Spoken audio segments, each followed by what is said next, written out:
Hello, everyone, and thanks for tuning in today to Canadians with Disabilities and Their Allies. My name is Brent Frain. I'm the host, and the show is also known as PWD Allies Podcast.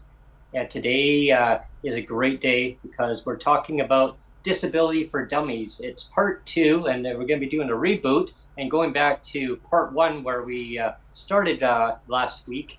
Unfortunately, unforeseeable situations came up, so we're actually just kind of rebooting it, starting right from the beginning. And so people that are following along, well, you can follow along from the beginning rather than further on. Yeah, so I got really interrupted by a fire drill last week because we had a burst pipe. So that was fun. And because I'm on Strata, I was running back and forth a little bit. So that was annoying. So we're just going to reboot it again. So this is kind of like a 1A. You know, last week was part 1, and this will be kind of, even though I do say part 2 in the title card, but this is basically 1A because we're going to start back at question 1 again. And we have. I want to thank all the panelists that are joining us. Yeah, we have a new panelist. We have Minnie. And what episode were you in, Minnie? Was it 40 something last year? Anyway, people can look back, and it was a fairly recent one.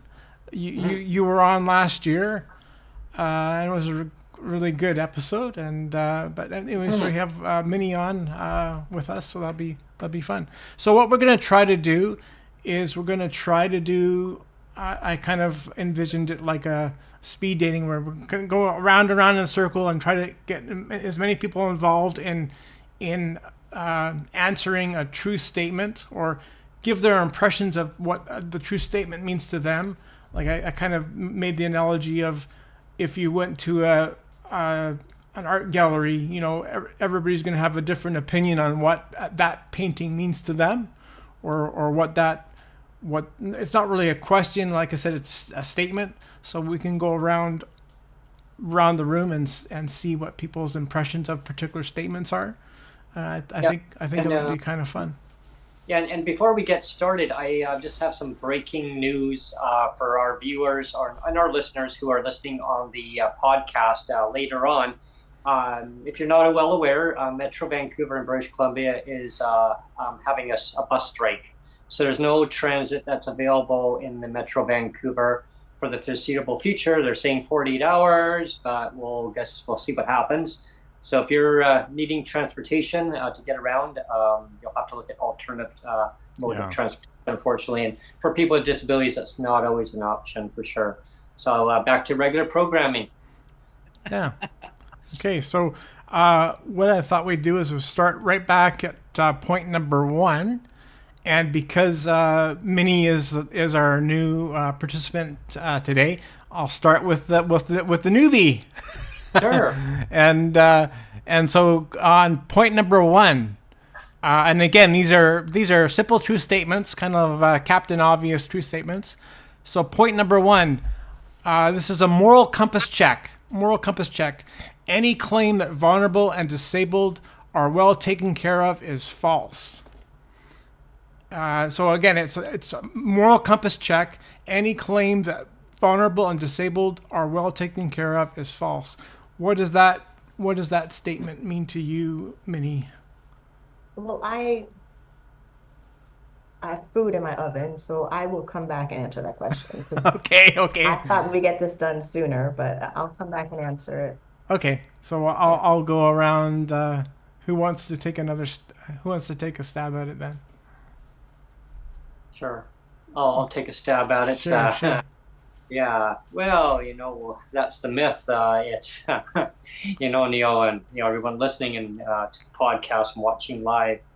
As we know, legislative poverty, it's government-imposed poverty. So definitely, in my view, no, people are not taken care of. Not in this country, anyway. I mean, maybe if I can go on a time machine, go on a time capsule, go back in time, I could change things. And make it a reality, because reality is that people should be taken care of. Mm-hmm. That's my observation on it. I know that we got maybe like a little bit of time for each person to kind of dive into it, and it can easily be changed, in my view. Absolutely, it just comes down to political will. It's just policies. It's policy driven, and it always has been. And I mean, governments, doesn't matter what stripe they are. And I'm not pointing fingers and doing, saying blame game of saying, he said, she said. It's really comes down to political choice. As one of our former premier of British Columbia, he used to always say, it all comes down to choices, right? Mm-hmm. That key word, choices, right? So, and I mean, it could be anyone that might say that word. Yeah. But it's policy choices, and PWD are not well taken care of now. As it come down to transportation, housing, affordability, income, obviously income inequality, food security, accessibility. There's so many topics, if it comes down to environmental issues where a person can't live in a certain type of housing due to infestation, mold infestation, whatever it is, the fear of losing that home and becoming homeless. No, they're not well taken care of because the subsidized housing is not there. And even if it was there, people should have that autonomy. They should be able to live where they want to live. I mean, I don't know anyone who doesn't want to have cheaper housing, but there are ways of having PWD staying within their home boundaries or home, what they call home, of the community that they want to be in. That's my observation when it comes to that topic. Yeah. Mm-hmm. That's good. Yeah. Well, and when Ellen's walked away, so Cassandra gets to go next. So what I was, I think what springs to mind when I hear that statement is the fact that so many people, especially people that aren't disabled or people that are disabled but they have more means than a lot of us, tend to think that, oh, well, the government takes care of you. Look at all the benefits you get. Don't you get help with this and that? And in reality, we don't get the help we need. Our incomes are well below what it costs for us to, live in dignity. A lot of, I mean, even in Alberta, where they like to go on about how we get paid one of the highest rates, we are well below. Like, I think there was a study that just came out where something like $5,000 or almost $6,000 below the poverty line. Whoa. And so what it makes me also think of is the fact that if that's how hard it is for me in Alberta, and I know what the rates in other places, and I can't find a place that's accessible for me, and I qualify that as accessible because I don't need a fully wheelchair accessible suite yet. Right. But I do need to not have too many stairs or have an elevator. I do need some accommodations. I need I need a handheld shower. I need things like that. And trying to find a place like that, I'd have to spend my whole income practically on it and not have any money left over for food or utilities or medication or things like that. And that's me. So if I lived in Ontario or BC, it would be even worse because you get much less. I mean, now Calgary is marginally, the cost of living is marginally higher in Calgary than it is in Vancouver and Toronto, but you get significantly less income than I do. And so, if I'm not making they don't claw back anything there, do they, in Alberta? No, have they started to do that now? Oh, they've always done that. Oh, have they? Okay. Oh yeah, like CPP. Oh. CPP I didn't know that. I thought they yeah. weren't doing that. Okay. I wish. No, we've been fighting for them to stop. Yeah, okay. But no, they do. But I mean, what it is we've got a higher threshold. So like, one of the things I was explaining to my sister, for example, is that like my family's in BC. My father's family is from here in Alberta, but I was born and raised in BC. And if I wanted to move back to be with my family, I'm going to lose about $600 a month in income. Yeah, about yeah, and but even more crucial is right now, if I wanted to go to work part-time, the first $1,072 that I make is 100% exempt, and then every dollar after that up to $2,009 is 50% exempt. So I could literally make $2,009 and only get about $425, $450 deducted from my check. And which means I would have an income over $3,000 a month if I could work and make 2009. And so if I move to BC, I'm going to lose about $600 in income.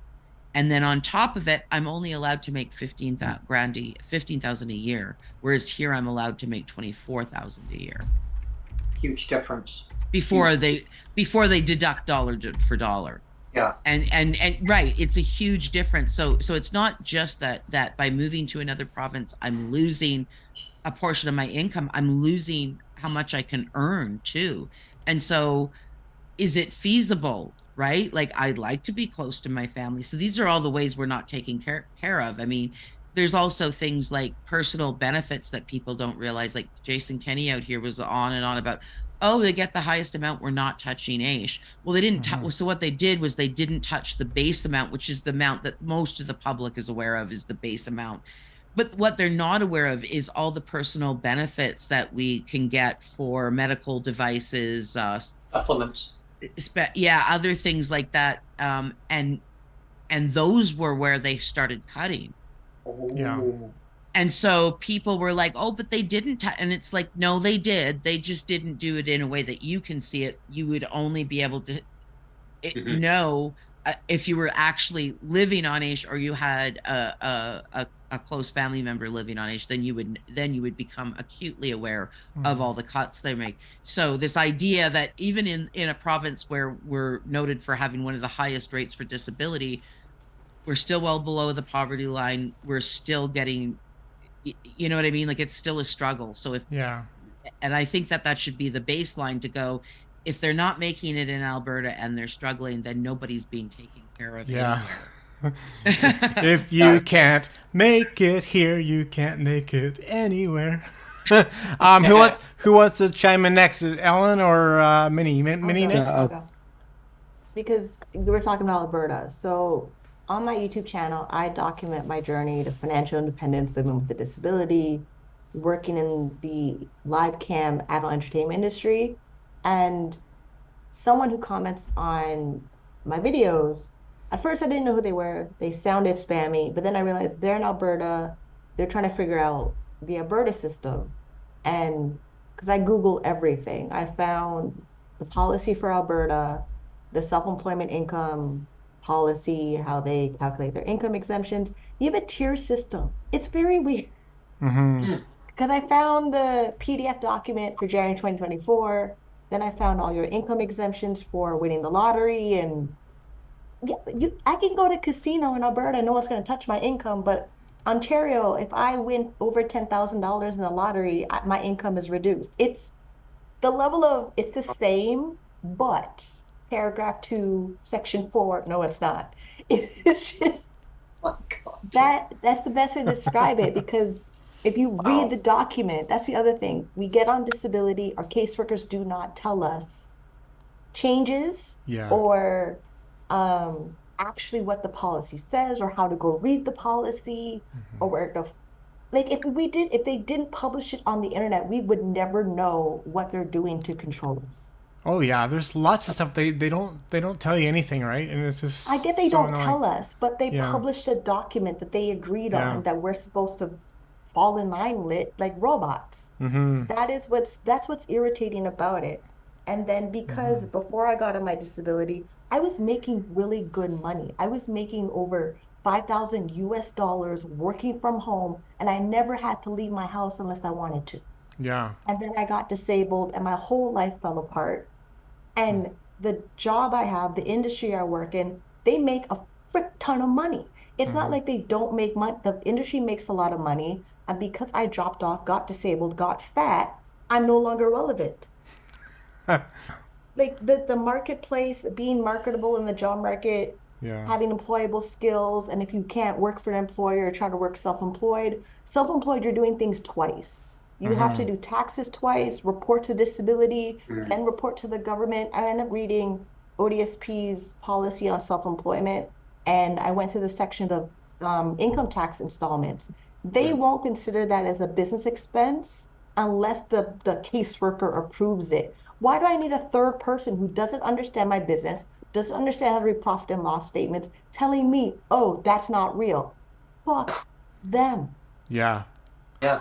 Yeah, we talk about pink unicorns all the time. Like these. I got one right behind me. These imaginary things that dictate. It's the dumbest thing, because when I file my income tax for CRA, I have to do what CRA says to do. Like claiming my business expenses, meals and entertainment, travel, how much like cell phone use, how much of it is business, how much of it is just personal. And then I go to ODSP and they're like, oh, we're not going to take that. We're not going to take that. And because they don't recognize every expense, that means my clawback income is higher.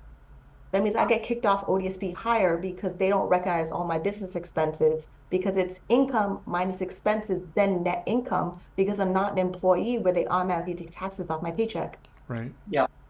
Yeah. Yeah. So not only like the system just to keep me alive and basic, like paying my basic expenses and things like that, just to make more money and being self-employed, I needed a caseworker that actually understood self-employment. Because from 2010 to 2016, they wouldn't accept my income. They would reject it. I would send in my income report that they tell you to send in your income report, and they send it back to me saying it's not real income. Yeah. It's a small business. It's enterprise. It's what's the backbone of the economy, or everyone who has a small business trying to pay back their CEBA loan right now. Yeah. Yeah. It's just the most frustrating thing of I was with gross domestic product, producing in the economy, doing all the things, and because I got sick, I have to start from 10 steps back. Yeah. We can So, all appreciate that. There's my rant, just talking about Alberta, because I read Alberta's policy. Yeah. I mean, yes, ideally it'd be nice to be in Alberta because the numbers are higher, but we have to like know what our program benefit of why we're in the program. There's a reason we're still in the programs that we have. No, 100%. Because if it was 100% horrible, we would quit and find something else. But there's still something in it that still works. Yeah. We have MJ with us now too. MJ, you were not with us last week, because we're basically rebooting the show anyway. You haven't really missed much. No. So you have an opportunity now to start at point number 1.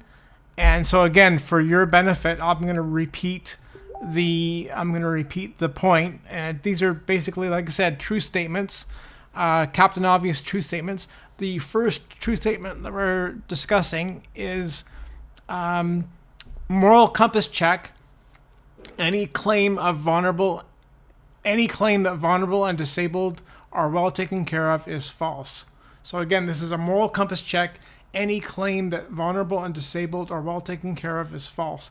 What is your immediate knee-jerk reaction to that statement, MJ? That statement is absolutely true. I mean, when it comes to how disability treats people, they make things very difficult for people to go and even try to go and rebuild their life. To say, okay, I want to become self-employed, or I want to do this. They run you through a gambit of nonsense. Like in BC, you got to run through Workplace BC or Work BC, whatever it's called. And if you don't fit their paradigm of belief system, oh, you have a bad attitude, you're not welcome here. So it's like they make it very difficult. Oh, you hurt somebody's feelings. It's like, we're adults. You're supposed to manage your own feelings.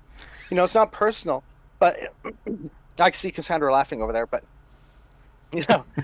She's right. I mean, it's like we're all adults here. So you're supposed to handle your life. And it's like for me, it's like when I realized how disparaging the treatment was, is when I got audited, 6 years ago now, with 5 audits at the same time from 5 different workers, who had no connection to my file. I have no individual worker at all, right? This is what they've done in BC. They figured, let's just give everyone nobody. That way we can go and be more, quote, more efficient, right? And the real problem with this is their lack of communication. And they basically, what they did to me personally, is they pushed me to basically saying to them, pardon my language, what the fuck do I have to do to make you people stop? Do I have to go and end my life? What the fuck? And they came at me from 5 ways to Sunday, and I ended up talking to a manager, and she basically canceled 4 out of 5, and one was related to my home business or my personal, my business, which was losing money, and they wanted to do an audit on business. So I was like, okay, you want to audit me? Here's all the raw papers. Figure it out yourself. 2,000 pieces of paper later, and 2 days, after 2 days after they got the papers, they canceled the audit because, well, guess what? I just gave them the raw data. It's like, you want to audit? Have fun. Because I'm not going to go and help you people in any way, shape, or form. You want to harass me? You want to you want to push me to seriously thinking suicide to stop your bullshit? Yeah. What do this is, so I refuse to give them, all the basics. They wanted me to do the final spreadsheet and do all the work, and I, so so help us audit you, please. Exactly. Like, help us screw you in the left ear.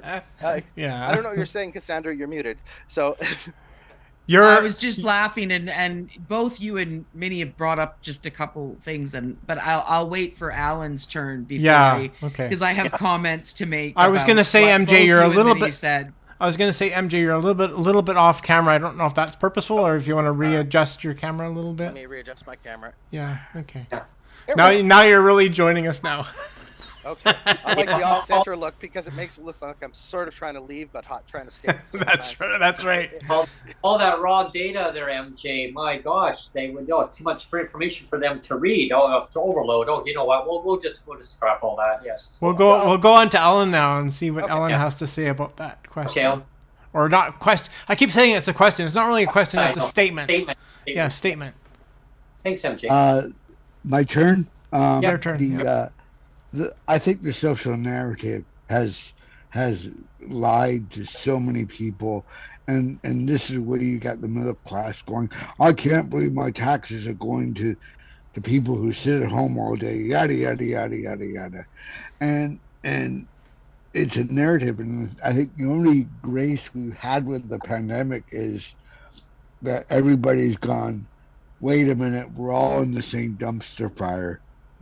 Like now we're not just like kind of relating to each other, we're lined up in the same food bank.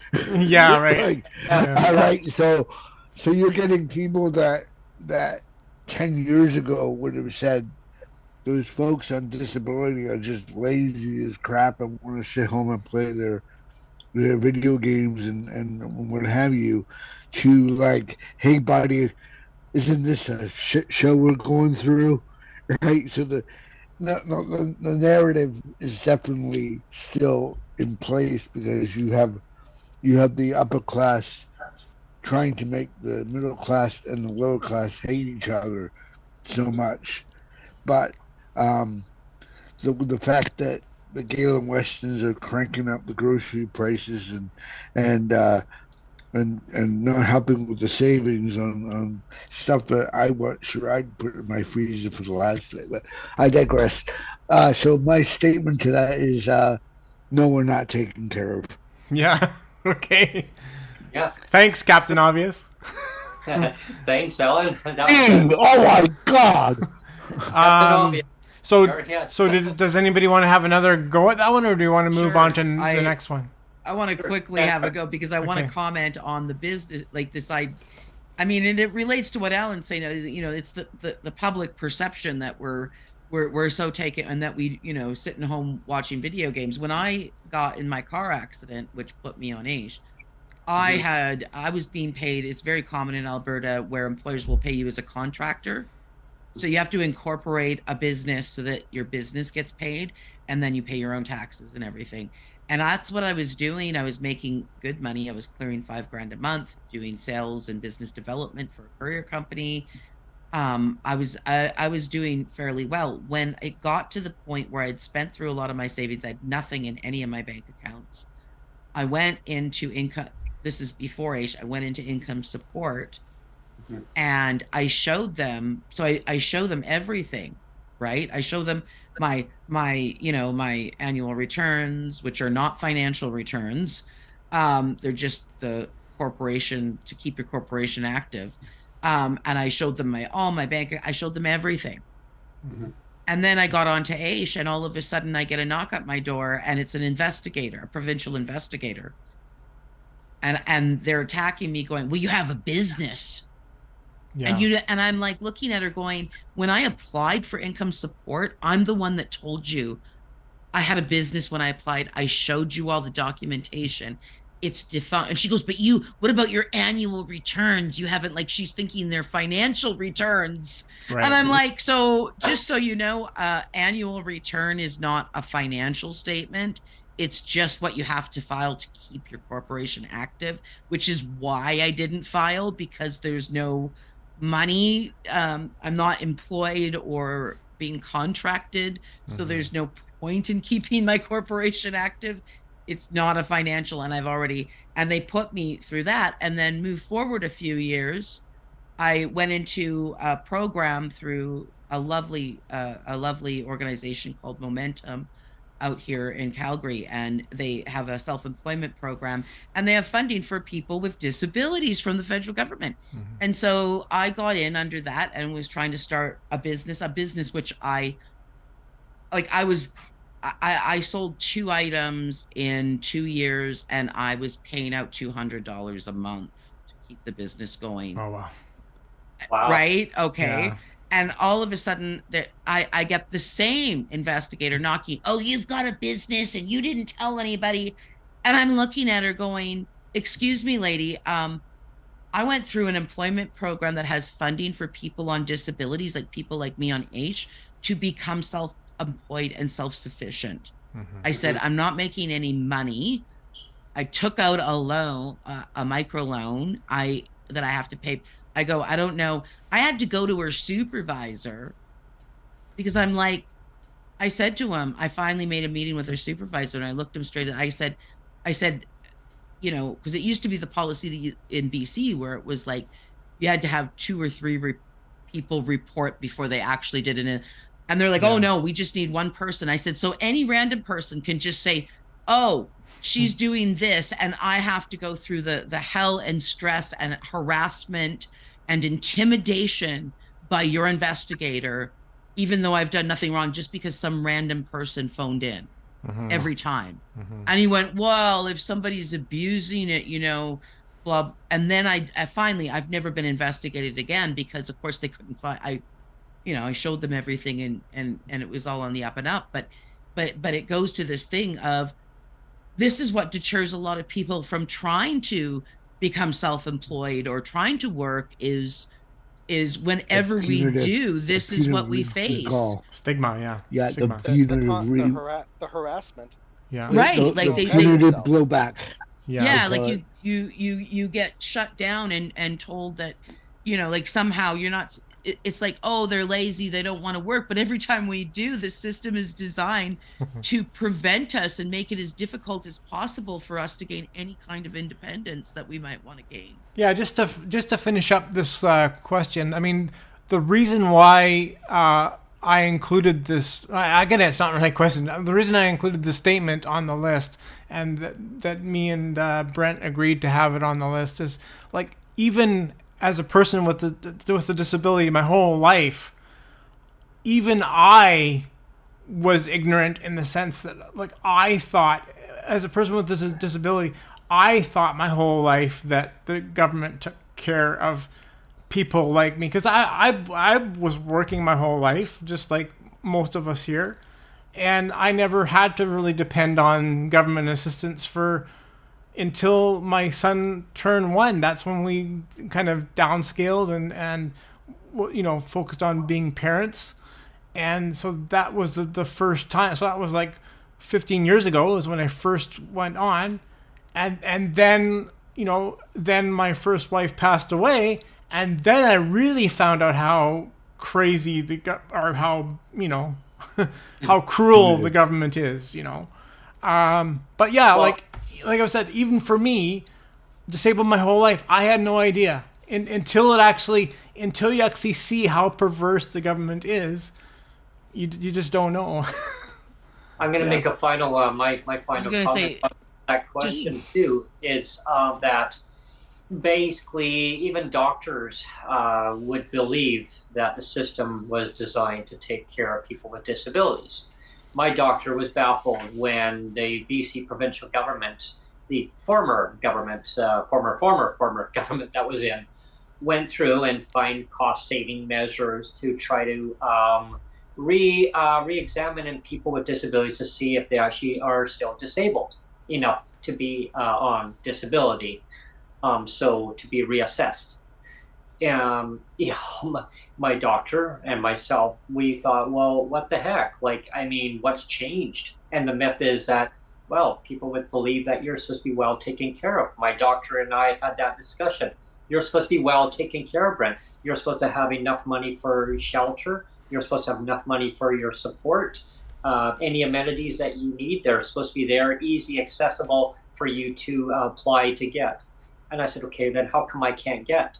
Because you need to be diagnosed with this and this and this and this and this. And I'm not going to authorize that because I put my profession on the line. I can't make up something that's not true. I can't make up that, let's just pretend you're not disabled, Brent.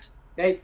But you are. Reality is you are, and that's why you qualify under the government's policy to meet the criteria. He says so. The myth is that I can't make up things like the government on the fly. They'll make up things just to make it look good to some of their other supporters. So that's a myth, right? I mean, I always thought that I was getting well taken care of. My mom and I used to argue about that all the time. The system is there. It don't take care of you. Mm-hmm. And that's the thing, right? I worked full time years ago, and I always thought, well, the system would be there in case I needed it. Boy, was I wrong. Was I wrong? And that's why we're all here across our I'll just say our beautiful country, because it is a beautiful country. Not economically, not taking care of people with disabilities for sure, definitely not. But that's why we're all here, bringing out the inequalities and what we're doing to try to command change in the system that's perfectly designed to not take care of people with disabilities. So that I'm gonna end. Mic drop. Yeah.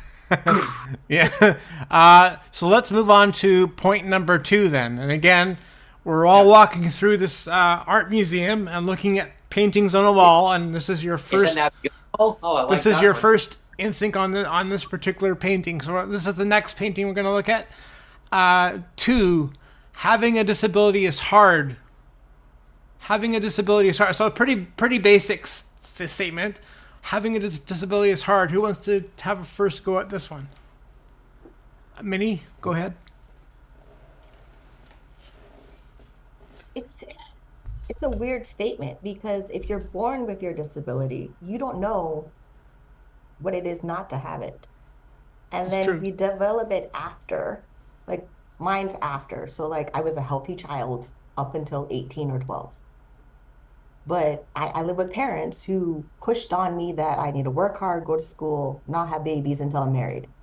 And then I get disabled. They don't believe I'm disabled now. I'm 39. Yeah. So, and then they work in healthcare. My mom's an ER nurse. My grandmother's head nurse at St. Mike. They work in the system. And then when I got my family doctor, one of my first appointments was, I think I have PTSD. She's like, let's do the assessment. And then after the assessment, she cried, I cried, she got a hug, she would give me a referral.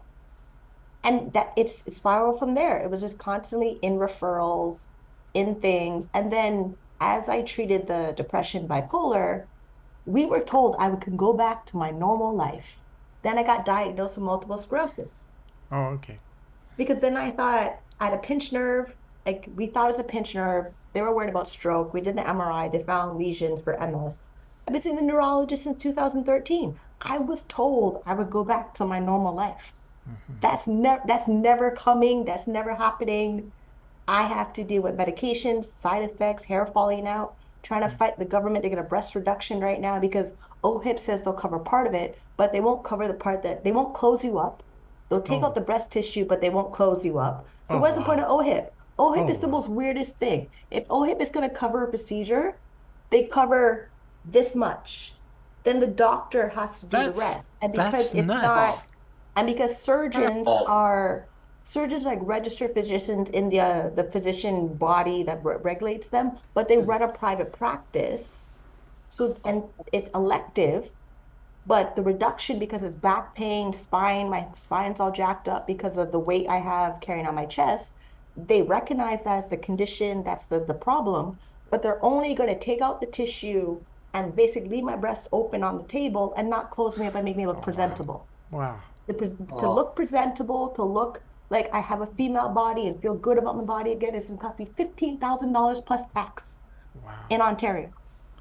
Whoa, that's crazy. Disability, disability is hard. So either you're fighting the system to get everything government covered, or you magically have good credit, an income source to pay for all the private services to supplement your disability.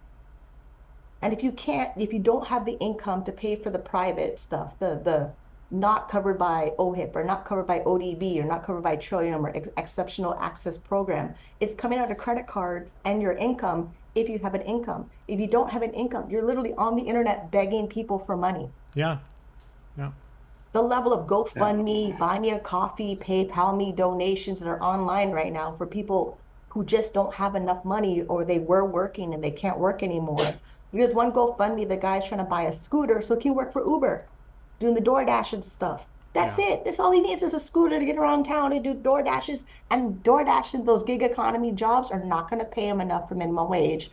But the Ontario Auditor General's document they made says that they want you to at least minimum strive for minimum wage. $16.55 an hour in Ontario.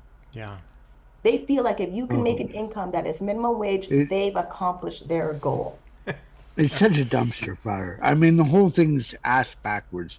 I'm a freelance photographer in Ontario on RDSP, and it's like a shit show on the next level. Like I got audited after as soon as I applied for my 1 year startup, which I get every August, I guess. And now I'm like, well, no, I haven't earned anything from my camera because I'm still trying to accumulate the gear I need to get into this.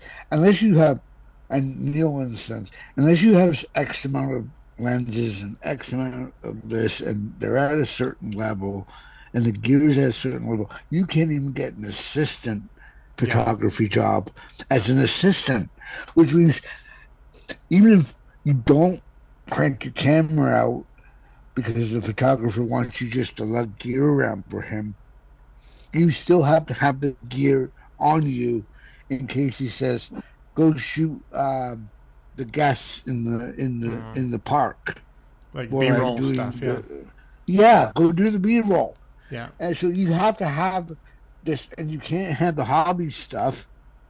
Like some photographers can get away with the hobby stuff because they're doing it free. The first few weddings they're doing free just to get the experience. But if you're an assistant, they're expecting you to be running and gunning the new gear, which means I had to take a loan for that, which I'm now getting clawed back for. Like, and I haven't earned a dime on my photography. It's just mind-boggling. The punitive rigmarole just to get through the system, just to say I'm legit, and you go, like, holy crap.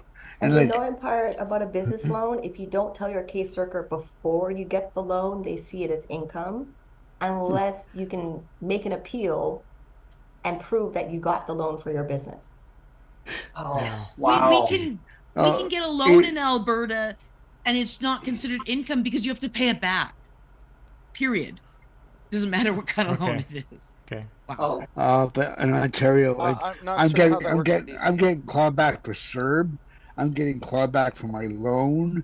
I'm like literally after my rent's paid directly, I get about $45 to 118, depends, because it fluctuates. It's just nerve wracking. I have no idea what my monthly expenses are going to be before my rent's paid. Because like next month it could be 65. Next in March it could be 118. It won't go over 118 because they're taking about $75 minimum for clawbacks. But I'm like, how do you expect me to even eat? Like, Yeah. I don't know if I'm gonna. I don't know if after my rent I'm gonna get $20 or whatever. So yeah, good So what you times and do, noodle salad. so what you do, Ellen, is Yeah. you take out a loan. Over to you, MJ. Over to you. You take out a loan to go and pay off the outstanding debts. Then you declare bankruptcy on that debt, on the loan you just took, and just go, and that's how you play the system. Or you get a credit card, put it all on the credit card, and go, I'm gonna have bankruptcy.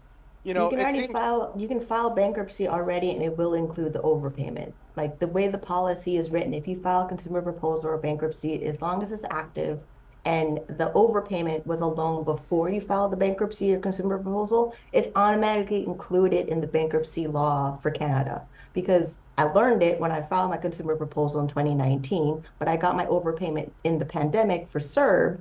So when legal aid did their presentation and I brought up the bankruptcy and I showed them section 5.2 consumer proposal bankruptcy, they're like, oh yeah, it is there. I'm like, yeah, because I read this policy every day during the pandemic. I can tell you which section, which has it. And a lot of the loans thing. They should hire you. They should hire you. They should, but they're like they only pay caseworkers $60,000. So why I'm going to work in an industry and pay me $60,000 to have an employer watch over me every 5 seconds and then not give me disability accommodations because they're an employer. Yeah. When I can accommodate my disability better for myself being self-employed. I can even get better accommodations going to full-time post-secondary if I do not get OSAP. Right. Because if I get OSAP and I'm a student with a disability getting OSAP, ODSP is watching you, and then OSAP is watching you. And then if I want to reduce my course load to reduce my stress to go into school full-time post-secondary, I have to make sure that I have 60 to 40% course load and then graduate on time and then have OSAP and ODSP watch me, and then ODSP watching OSAP of how much money they give me. And if I actually went into school post-secondary with a loan or a line of credit, nobody's watching me or asking me any questions whatsoever. Yeah. In BC, if you take out a student loan, they automatically boot you off of disability. Is that what it is? I think so, yeah. It's like they don't allow for accommodations to further your education. They don't allow for accommodations. It's like in BC, it's so bad. It's like if I were to go and be in a relationship with a woman and we were living together, I'd probably get maybe an extra $500 a month. That's it. Yeah, I know about that. Yeah. Right. Yeah. So and if In she Ontario, was working, too, is bad. right, and if she wasn't disabled, she was working and making $40,000, I'd automatically be thrown off the system because we make jointly too much money. It's not about the disability. You know, you want one of the things. It's like we're going back to medical devices. I'm having to go and replace my CPAP machine, and I'm reading the government documents on the papers. It's like they want to get me the cheapest equipment possible for a CPAP machine. I'm like, well, that's not going to work here because the cheapest piece of equipment is already under FDA notice, right? And it's like, and I'm sitting here going, I'm not going to go and get a machine that is garbage, and that I'm going to have to worry about potentially the thing catching on fire in my house. Thank you, but no thank you. Right? That's the Dream Station 2 is the cheapest machine for a CPAP, but that's what the government's going to try to sell me on and saying, oh, that's all they're going to approve. And I'm probably going to have to go and pay $1,200 to go and get my own machine out of my own pocket just because these people will not go and work with me. The worst part is we're covered under Blue Cross in BC, right? So Blue Cross is potentially 80-20, 60-40. And even at that, I'd still be paying a lot less out of my own pocket if I was directly, dealing with Blue Cross than having to go through the government side of things and getting their permission, right? Because Blue Cross is just going, yeah, okay, your doctor prescribed it, you've done all the tests, we'll pay 80%, here's your 20% deductible, you got to pay, bada bing. But this is what they do, is they make your life even more difficult, and you have to run through even more hoops to go and get, you know, the equipment you need. You know, so it's like half a wheelchair, you know? Yeah. Well, You know, I just wanted to say too, it's interesting that everybody kind of focused on the financial. When I said having a disability is hard, everybody kind of focused on the financial. And to tell you that, I mean, I haven't chimed in yet. Really? Oh, yeah. Okay. I talked about being born with a disability. You yeah, have that's nothing true. to compare That's it true. to, and then if you get your disability after, that's true. like, yeah, because MS is supposed to be for ages like 20 to 40, people are getting diagnosed with MS. Then there's cancer, then there's heart attack, then there's stroke. There's a lot of disabilities that happen after you're told you're a healthy baby. Like you're born and you're told you're a healthy baby, and then nobody's thinking that you go through trauma like or acquired disabilities. like any of those PTSD issues that cause other issues for a disability. Because once you're 12, people think you're fine. They think you're going to make it. And if you have really good coping skills, like my sister's really good at going to the Olympics, becoming a doctor, live in LA, winning bodybuilding competitions. If she has trauma or any of that trauma, she's really good at covering up and winning trophies. Nobody's going to think there's something wrong with her because she wins a trophy every 5 seconds. And my mom is sending Instagram pictures of her winning trophies. right. Yeah. Just like there's some people that are really good at covering up what's wrong with them in something else. Right. And Well, I would like we to praise the person who can win all the trophies. We're not thinking they might have a health condition or a psychological condition or an eating disorder or any of the other things that we know are part of the whole disability definition. And I didn't have I forgot that you hadn't. Yeah, go ahead, Cassandra. because I was actually going to bring up, because when Minnie was talking, the first thing she said actually, it really stuck with me, like, because it's actually similar to what I was thinking, was that, you know, I am still trying to constantly prove to my family that I'm actually disabled. They'll go, oh yeah, we know you're disabled. And it's like, well, but you keep asking me to do things I tell you I can't physically do. Like, I'm trying to tell you, like, it's like this whole thing with my mom. I was going through being diagnosed. So I already have all this stuff going on with my spine. And my spine is just going to mush, it seems. I'm having thoracic spine problems. I didn't know it was thoracic spine. We thought it was my neck that was aggravating when I tried to walk with my walker. I couldn't walk with my walker, so I was trapped in my house. I had 10 stairs to get up and down that were becoming harder and harder to navigate. And on top of it, I find out I have to move. And in the time that I'm trying to figure out how I'm going to pack my 8 years worth of stuff all by myself when I can't lift above a certain weight and I can't move things around, and I've only got, people are like, oh, you got 5 months. And it's like, and I'm going, I've only got 5 months to do this on my own. Whereas people that are able-bodied are telling me, but you've got 5 months. Yeah. And I'm like, yeah, you're not getting it. And on top of it, I'm like, so I was facing homelessness. I was facing homelessness. I was facing all of this, and my mom's declining. We needed to get her in someplace, and I have my brother and sister going at me, going, you know, like, they're thinking that I'm being selfish because I'm not ready to jump and run out to BC, even though they're going to pay for the plane fare or whatever. That I'm not willing to run out to BC and help my mom. And I'm like trying to explain to them, it's not as simple as that, because of my disabilities and because of all these other things that I have mounting upon me. And unless one of you wants to come out and help me, there's no way this is happening when you want it to. And trying to get that through, I mean, you know, not just a family, but other people, because, you know, I have multi-level spinal cord compression. I have new stuff going on in my thoracic spine. We just got an x-ray, waiting for an MRI. Just had an MRI on my lower, in my lumbar area, where I had a work injury from like 20 years ago. And now there's spinal cord compression there. And I got diagnosed with glaucoma, but I had to get not the most common kind. I had to get the next most common kind, which is actually more aggressive, and I'm susceptible to high pressure spikes, and I'm facing homelessness while I'm trying to get this laser surgery done so I don't go blind permanently from a sudden pressure spike. And you know, and people are like, why don't you, I'm also celiac, and my worker, I ran out of food. I made my money stretch till the last week, and my workers like telling me like, oh, well, there's all these, telling me how many food resources in the city. I know every food resource. I don't qualify for all of them. I can't get to a lot of them. And one of the places he's telling me to go is this drop-in center, which is known for a lot of violence that goes on there. And he's telling me, well, they got these pre-made meals. Yeah, like sandwiches. I'm celiac. I can't eat what they're giving me.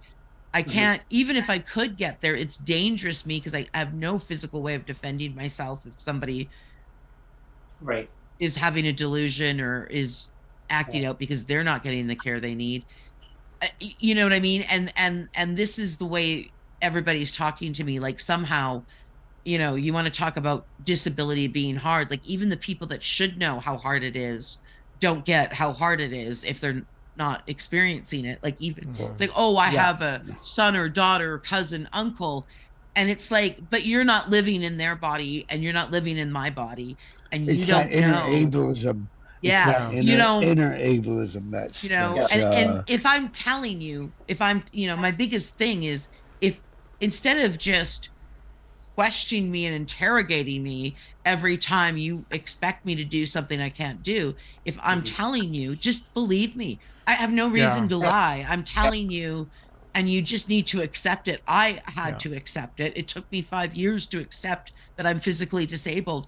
And now I've got to convince the rest of the world, even when it's, I mean, even when it's visible. You can't see what's going on inside my spine. You can't see the neuropathy in my feet. You can't see why I'm tripping when I walk because of the intermittent signals. I'm getting to the point now that there are more people on my list than there aren't. So I mean, that's where I am with it being hard. But I agree with everything they said on the financial front too, because that just comes on top of it. And I was gonna say, like, you know,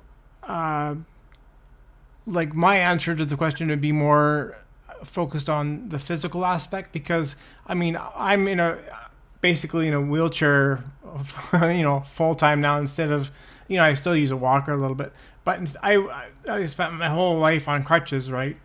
And I would always tell people, like, I don't have 2 legs, I have 4. Like legitimately I have 4 legs, right? So whenever I would expend energy, I'm always expending like at least twice as much energy as anybody else that's able-bodied, right? And like, and so when I would go to work, I mean, I worked my whole life, and I did like 40-hour work weeks at least, like maybe 40 to 50-hour work weeks actually.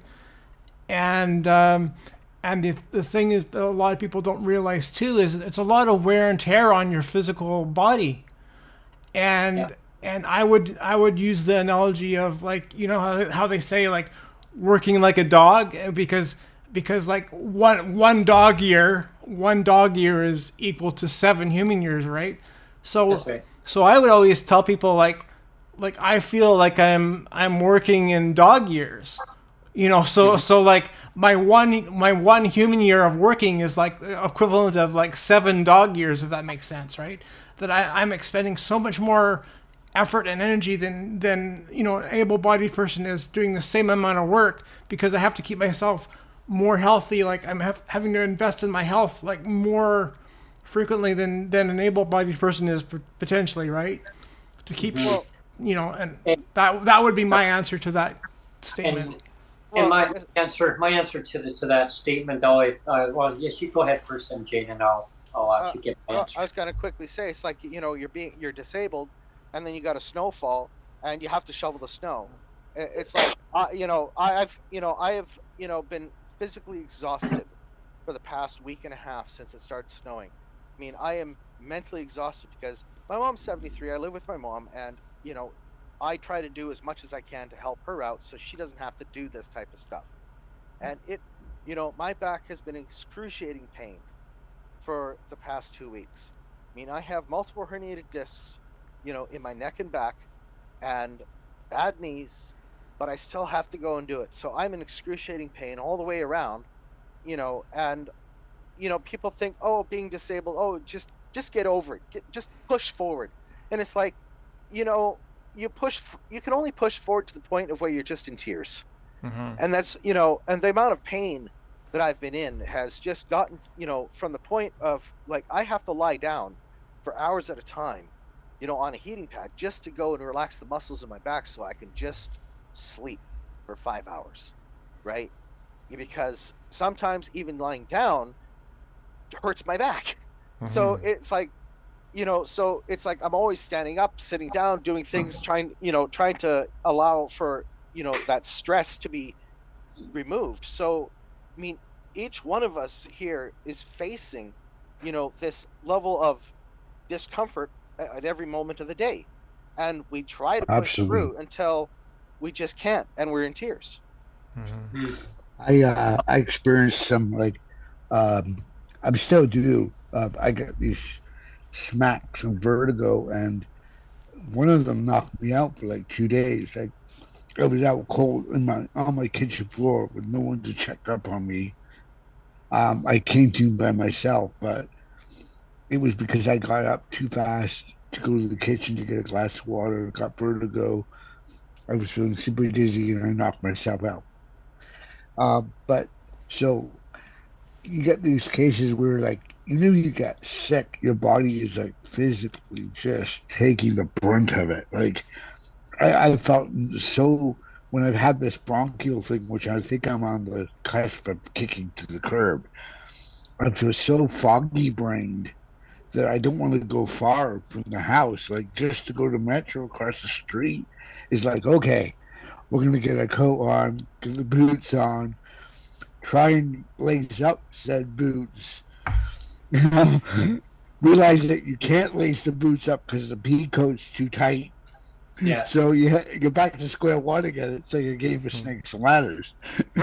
So, yeah, it's being disabled is hard for everybody on so many multiple levels, whether it's physical, whether it's emotional. There have been these jokers in my building knocking on my door at weird hours or shaking the door handle, jiggling it to see if the apartment can be opened, and setting off fire alarms in our building.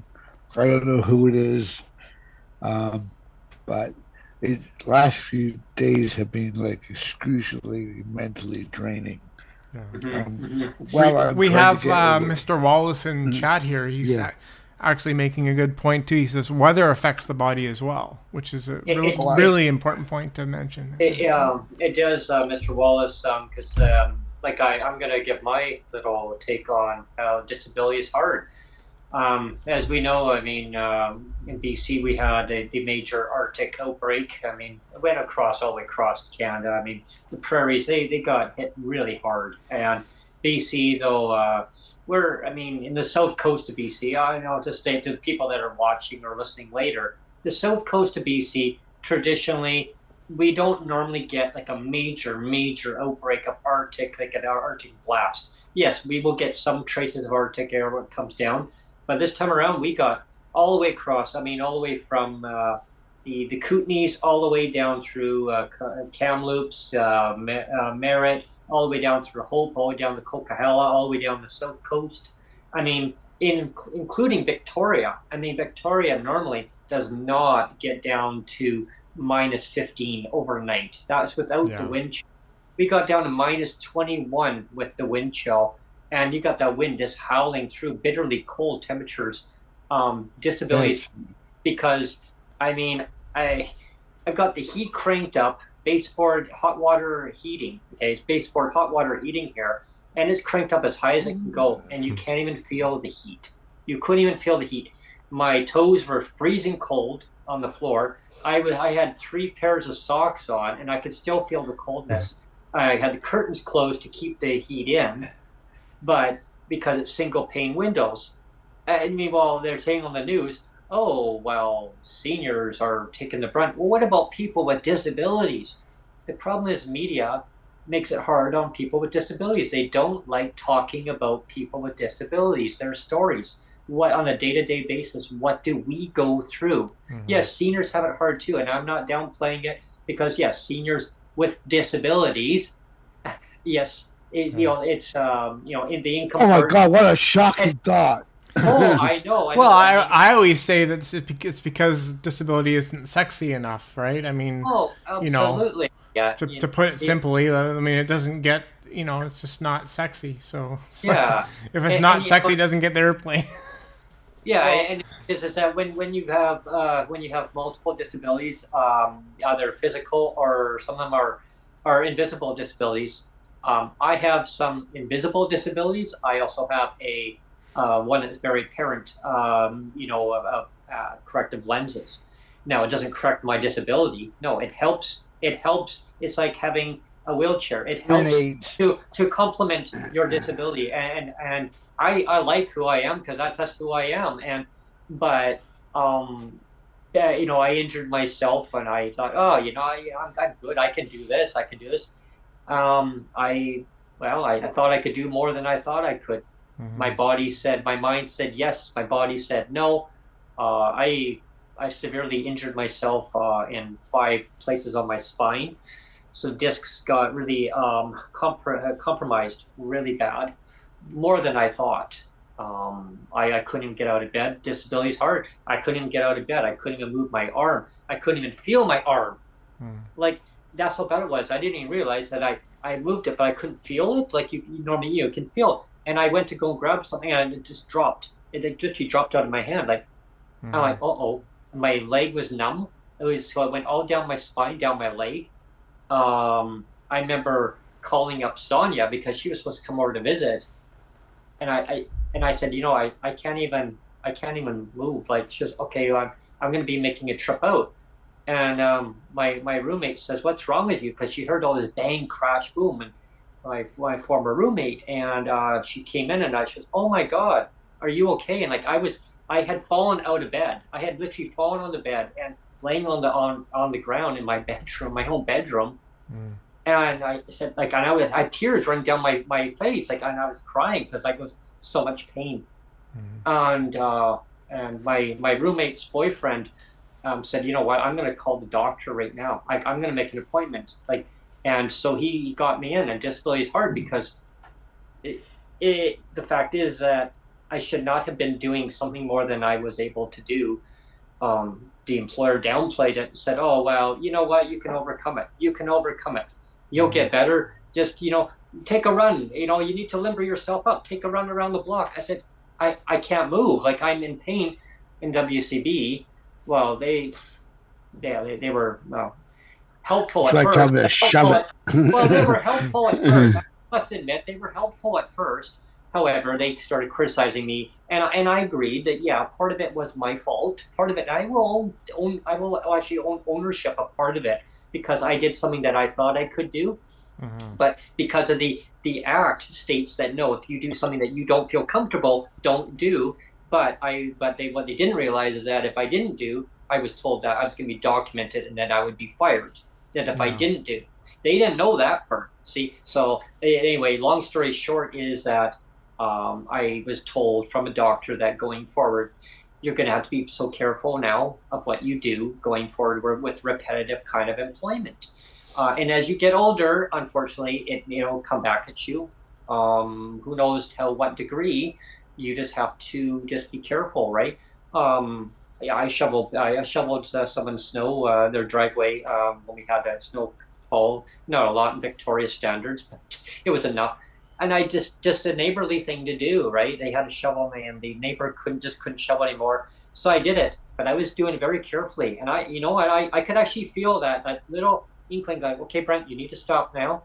And this is like decades ago when I hurt myself. But it's like, he's like, hey, I'm still here. Remind me.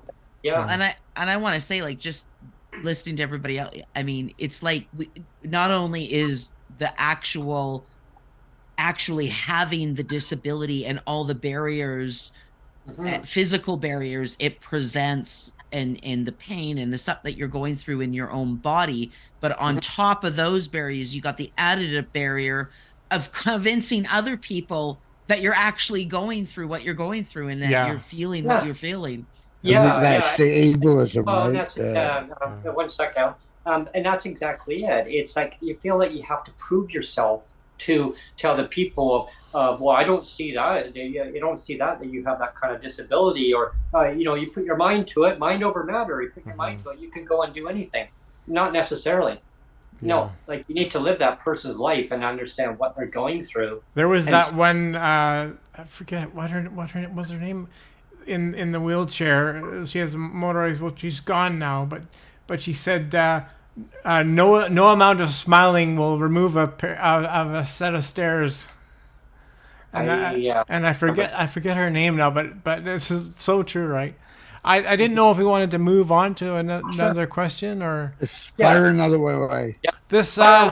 This question is kind of, we're already talking a lot about expense, so this question might be answered kind of quickly because we're already kind of covering it. But the question, or again, not the question, it's a statement.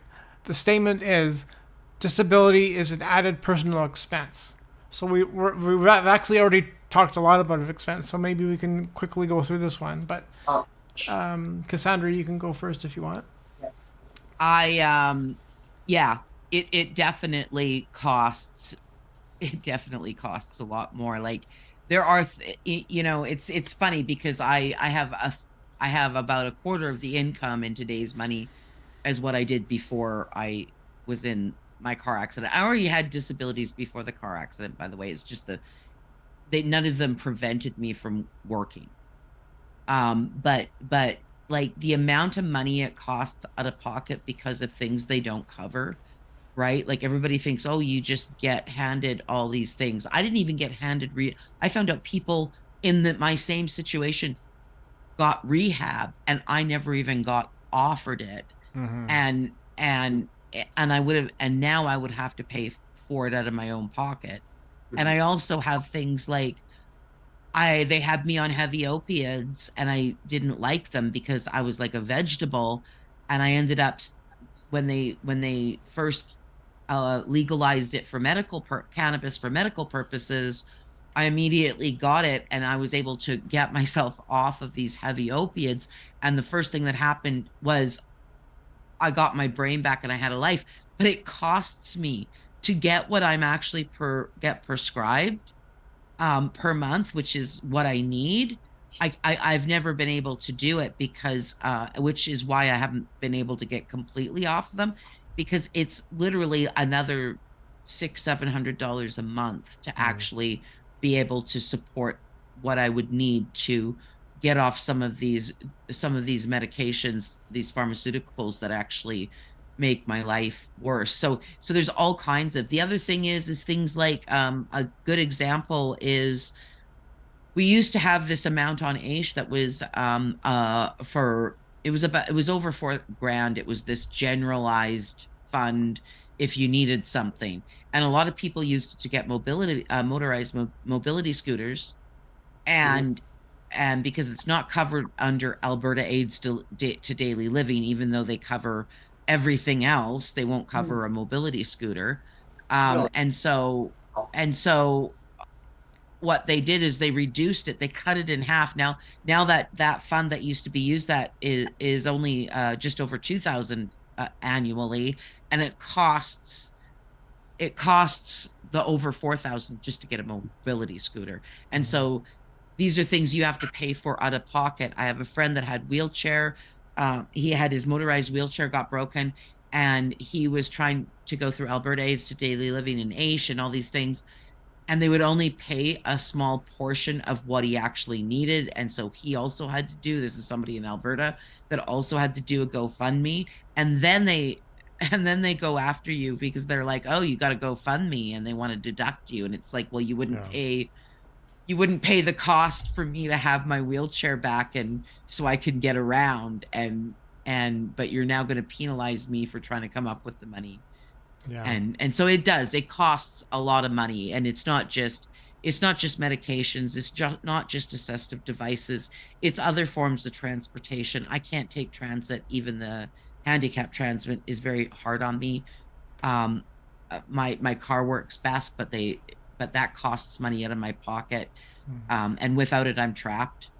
And so there's just a ton of things that cost money that people don't even think of when they're calculating these things, and they're actually impossible to create benefits for all the little things that we miss out on that they can't cover. Like to actually do that, the only way that they can actually help us be able to afford these things is to actually just raise our income.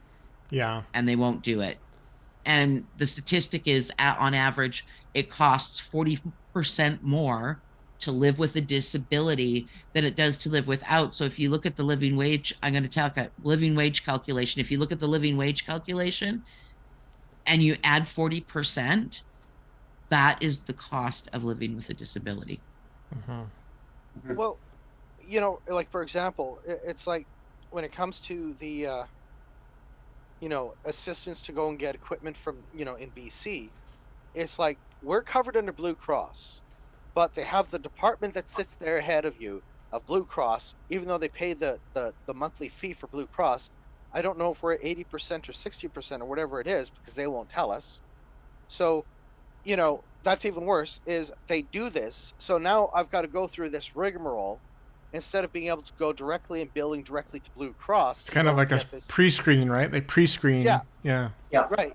It's like, well, why don't you guys just say, we'll pay the deductible and the monthly cost of the insurance for a group insurance for all you guys that are on disability, and, you know, we'll pay the deductible, and there you go. You know, but no, they make it even more difficult to go and get the assistance that you truly need. You know, it's it's like you know, for example, I do use marijuana.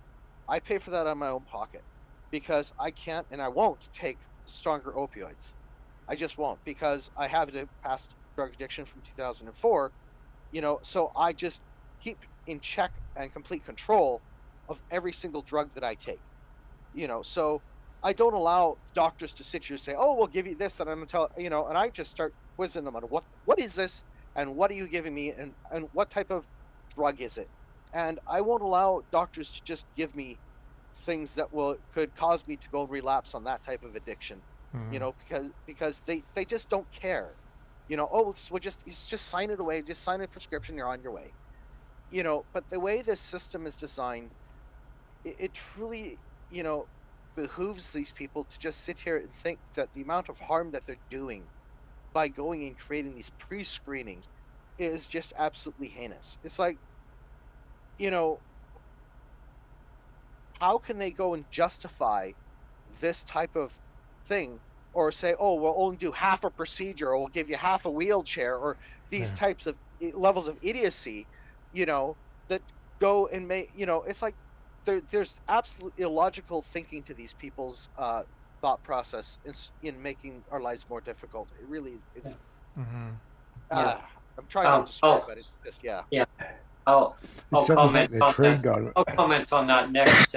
Okay. Disabilities is expensive, and it kind of continues to where MJ left off on that too, where Pacific Blue Cross, for instance, the fee schedule, when I say fee schedule, that dentists use in British Columbia, that through the ministry, it's so outdated. They're going back to like 2017 or 2018 models. Like it's so outdated that even the dentists say what they charge, what Pacific Blue Cross will actually cover you as their provider, as the service provider, right? Because they administer all these costs. Like, it doesn't matter if it's optical, dental, whatever it may be, it's covered under, partly covered. And MG, as far as I remember, it's 80% that Pacific Blue Cross covers. However, with that being said, if you go to an a dental dentist, they're going to look at the fee schedule and they'll say, well, yeah, we can only do part coverage of, you've used up all your coverage. You got to now wait 2 years which is now another expense for a recipient, because now you got to fork it out of your pocket. Because they will say, well, let's set up a dental plan. You can make payments, but they can only allow payments over a certain period of time, maybe 3 months, maybe 6 months, depending on the dentist. Some dentists charge an office visit. Yeah, you got to pay anywhere from $25. We used to be 20 one place, now it's 25. Now it went up to $40. Some places charge over $100 per office visit. Mm-hmm. Now, some places are, they'll, like the dentist's office, they'll absorb the cost. Some of them will, because it's just that part of doing business. They want to keep the clients happy, PWD clients happy, because they know that PWD don't make a lot of money. Well, as we know, well below the poverty level. But I guess my point on it is disability is expensive, and that's just on that aspect. The optical part. My gosh, I had a fight with Pacific Blue Cross, and to me as a recipient, why do I have to phone Pacific Blue Cross?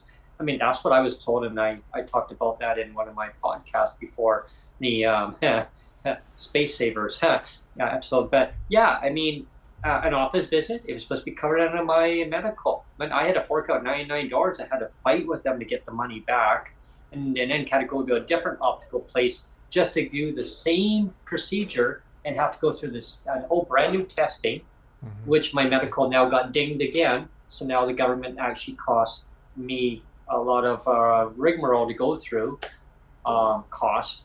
It got absorbed, thank gosh. But I had to fight to get it done. And basically I was told by a doctor, it's the system. The system is set that way. It's the right hand doesn't know what the left hand's doing. And that's why we need our own political party, Brent. Yeah, when it comes down to disability is expensive, you got to pick and choose between, and that'll kind of lead into one of Neil's other questions or statements after. It'll be like, so I won't even go on that one because I'll leave it till then. Let's go to Minnie. She's had her hand up for a bit. Yeah. Okay, go ahead, Minnie.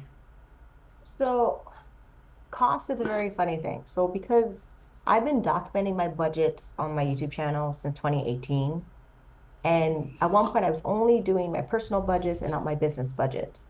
And now I found a software I can use to do the actual cash that comes into the business so I can do my business budget. And then last year I contacted insurance brokers, and they searched out quotes for private health and dental, critical disability, critical illness. Like, I learned if I got insurance when I was only diagnosed with bipolar, I could have been covered for multiple sclerosis. Oh wow! And because I didn't pay for a private plan, because my family told me a job would give me the insurance, but a job never kept me long enough to access the insurance. So being self-employed, you're covering all the costs of everything. You're covering your dental, your vision, everything. And then if you're on ODSP or on your whatever disability program has insurance, they only cover a certain limit. When I went in for the dentist, I needed a night guard. The night guard was $400 like 10 years ago. Now it's $600. And then when I had a thing growing in my mouth, the dentist is not trained to treat it, so it just lived in my mouth, causing problems. Then I had to go to the oral surgeon. The oral surgeon receptionist wanted to kick me out of the office because I told her my insurance was ODSP. If I didn't offer the credit card to pay for the consultation, the thing in my mouth would still be here. Oh, wow. And then when I got the appointment with the oral surgeon, and I'm like, how much is it going to cost? I'm only on ODSP. He's like, don't worry about it. I'll do it for free. You literally have to talk to the doctor and negotiate something. Or you have to have an available credit card to pay for something. Like getting the eye exam when they do the x-ray behind your eye that costs $90 in Ontario. I do it every time because it can check glaucoma, it can check diabetes, it can check all the other things that a normal eye exam doesn't do. Like you get the eye exam, it's free, but it's free up until this point. And then any more of your eye they want to see, you're paying money. So then when I had the private insurance brokers look for insurance for me, I got a quote from Desjardins. Desjardins was $284 before I turned 39. So I'm 38 today. February 11, I turned 39. And then after that, it goes up every single year. So not only do you have to get your insurance when you're younger, you have to pay for it all the time, or your family has to pay for your insurance all the time. Whereas private, like you're telling me that Blue Cross is in what province? BC, BC. Alberta? BC, BC. Just get your own plan Yeah. directly from Blue Cross by yourself. If it's affordable and if it's covering all the things you want to It's cover. not. And if it's It's not, you have to find another company. Like there's I've Canada gone Life. through that what they'll cover, like what the minimum plan that doesn't cover the things I need. I'm already getting them covered. Mhm. The way it works here, so it's not. My plan isn't through Blue Cross. The government of Alberta They're for working people with on them. AISH gets Blue Cross to administer our plan, but it's not actually a Blue Cross plan. But when I looked at the most basic plan that I could was in my price range, it's like $85 a month. And even if I get the maximum plan to cover all the dental I need, it's like I'm paying $200 a month, and I'm still not getting, and I'm still having to pay more money out that I can't afford. And it's just like I've called all the insurance companies, and even when I've gone over it, it's like if I went through an employer, like I was thinking I could buy the benefits that I got when I was employed, and it's like, no, unless I'm a group plan through an employer, then I could get a way higher coverage on everything. But because I'm trying to do it as an individual, like you can't even get those plans. Unless you become a corporation and buy your own group plan in your Right. corporation. And then it's still more cost. Yeah. But yeah, exactly. Like they don't make it easy. Like I'm trying to get my vitamin D covered in the Exceptional Drug Access Program because it's $16 a month. And I can't just go to Shoppers Drug Mart and get their generic brand on Seniors Day for half price. Because I was doing it. It's getting the buy one, get one half off. And then I would go on Seniors Day and it's me and the seniors in the aisle getting prescriptions and supplements. And the way they teach you a lot on Seniors Day in the store. I bet. It's just as weird. Like they look at me like, "Oh, you're so young." I'm like, "I know, but I have so many health problems." Like it's just yeah. It's so sweet. Like it's a to be disabled and wealthy. There's a financial number. There's an exact financial number, and the more that I document my spending, I document what income comes in, I document where it goes, and then because I'm self-employed and I never had contributions to the CPP Canada pension plan long enough. The last time I contributed to it was 2007, and it's $30 a month when I turn 65, unless I get an employer part-time to pay for into the CPP plan because they increased it during the tax year because it goes up with inflation. Everything else goes up with inflation, but somehow disability is like, no, we're not going up with inflation. Like the tax-free savings account goes up with inflation. Is now $7,000 this year. It was $6,500 last year. That goes up to $500 next year. Hopefully the RSP contributions goes up every year. Like the amount of money I need to put in retirement accounts, registered disability savings plan, tax-free savings account, first home savings, and there's like 5 or 4 of them I have to manage. It's like $50,000 to put in just to catch up on contributions so I have money in retirement when I turn 65, because I don't trust OAS, GIS, and whatever old age security program they have for the seniors. Yeah, exactly. Because those rates are like $1,800 approximately for seniors, and then they lose their disability benefit when they turn 65. This is the final year for my RDSP. It's the final year that, as of December of 2023, is the final year of their contribution to my RDSP. So, but you can still contribute to your RSP up to $200,000. Yeah, my mom's doing that, but like we're not going to get the $1,000 a year that we were getting before because it just shot up. Like in 2012, it went from like 13 grand, boom, like up to 25, and it's been slowly. So I think it's around 30 grand right now in there, but I can't touch it till I'm 65 anyway. So when my mom gets back, we'll have to put it through. We'll have to put it through a higher interest rate RSP, because I mean it's not. We're at the point now where it's up to us to make it grow any further. And that's the other thing. So like working with financial planners, because of my background before my disability, I already knew financial planners. So when I got approved for the disability tax credit, it was a matter of making an appointment with a financial planner. Like, he works in a private practice, he's a fiduciary. The way that he explains the fee schedule of my investment portfolio, like, not everybody with a disability is gonna, not everybody in general understands finances, let alone that it's savings is not going to make your money grow for a 30-year timeline. If your timeline, you need your money is 30 years or 10 years or more, you need to invest in the stock markets. Look, I know it's Apple, BMO, Hydro in my investment portfolio in mutual funds and ETFs, and then real estate, it's in there. But a lot of people are not making sure the portfolio is growing in the way that portfolios are supposed to grow. And then if it sits in savings, and if you started with 30, but you have 35,000 when you need it, something in the portfolio didn't grow with the economy. Like how grocery stores are $1 billion in profits. That means my investment will grow because these grocery stores are $1 billion in profits, because the profit shareholders in the stock market is my portfolio being in grocery stores. But a lot of people are not going to learn that. They're not going to do it. They're not going to ask questions. They're just going to go to the bank that has a checking account. If you just go to your bank and try to get the investment portfolio, they only give you the products that gives them the best commission. They're not giving you a portfolio that is actually based on what you need it for the timeline you need it for. Yeah. So exactly. We're out of the loop for financial education. We're out of the loop for disability planning. And unless you're the professionals in those industries, you're just you're hoping something sticks, and then you wonder why you're still poor. Mm-hmm. Well, and if you never went and, you could never, you never got around to doing your disability tax credit, and you've never got the, the counts and all the rest of this stuff set up, it's like you basically, at 65, I might as well just sign up for MAiD the way they've got this set up, right? This is what they've really done. They've made it absolutely horrendous for people that are disabled to try to even live. I mean, so. Well, that's a good segue. You don't realize, MJ, because the very next question is not a question. It's not a question. I keep saying question. The next statement is number 4. A disabled life is worth living. Go, MJ.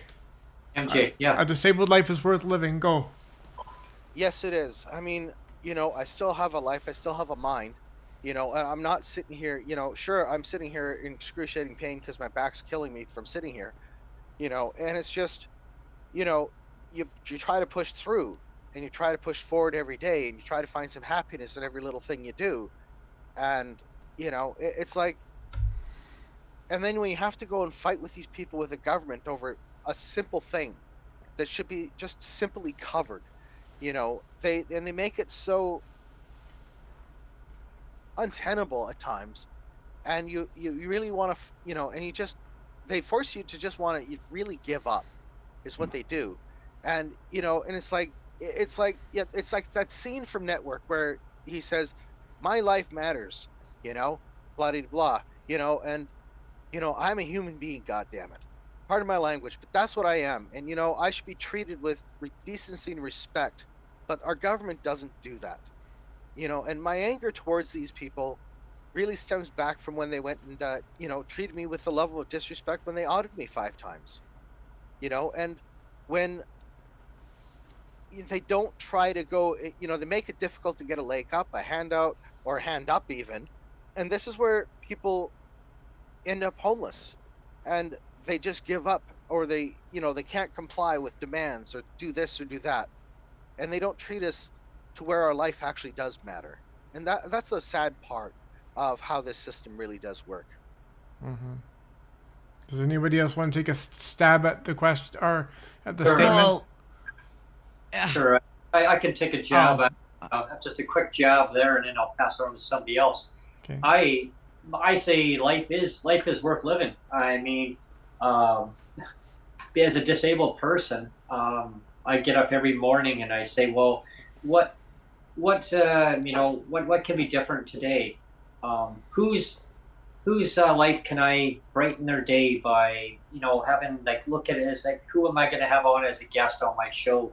Who can I bring on a lived experience? Or I keep brainstorming up, who am I going to get on next? Or who's going to be on my panel? And Minnie, I'm so glad that you're on here today.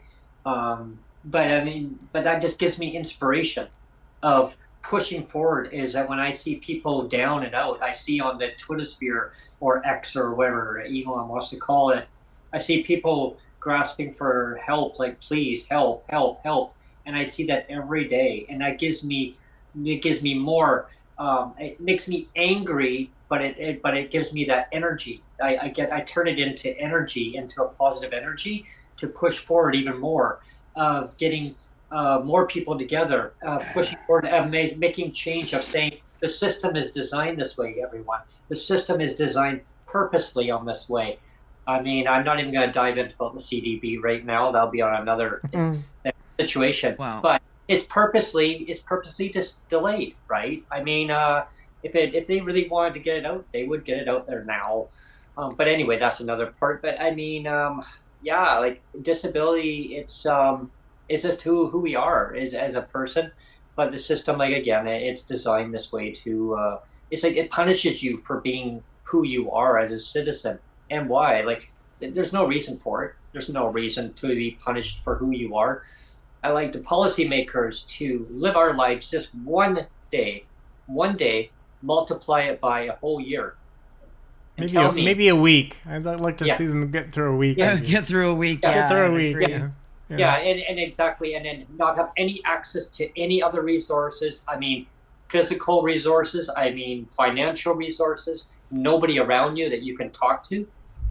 Yeah, and just go through it, and we'll tell you on a day-to-day basis what what it's like. But when they're privileged, they're taken care of. It puts a whole new ball game in it, right? So anyway, I'm going to pass it over to who's next. Who would like to be next? Minnie. Cassandra. Cassandra? I've been trying to. No, I'm going to be brief because I know I can talk a lot, but I have to run away from the camera, so that's why I've been. Okay.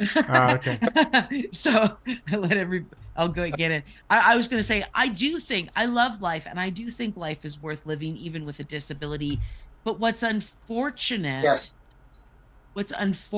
is that society and politicians want to create all this bureaucracy around my life and treat me like, my favorite line was, but this is taxpayers' money. I had only been stopped working for 3 months when I was told that, and I lost it.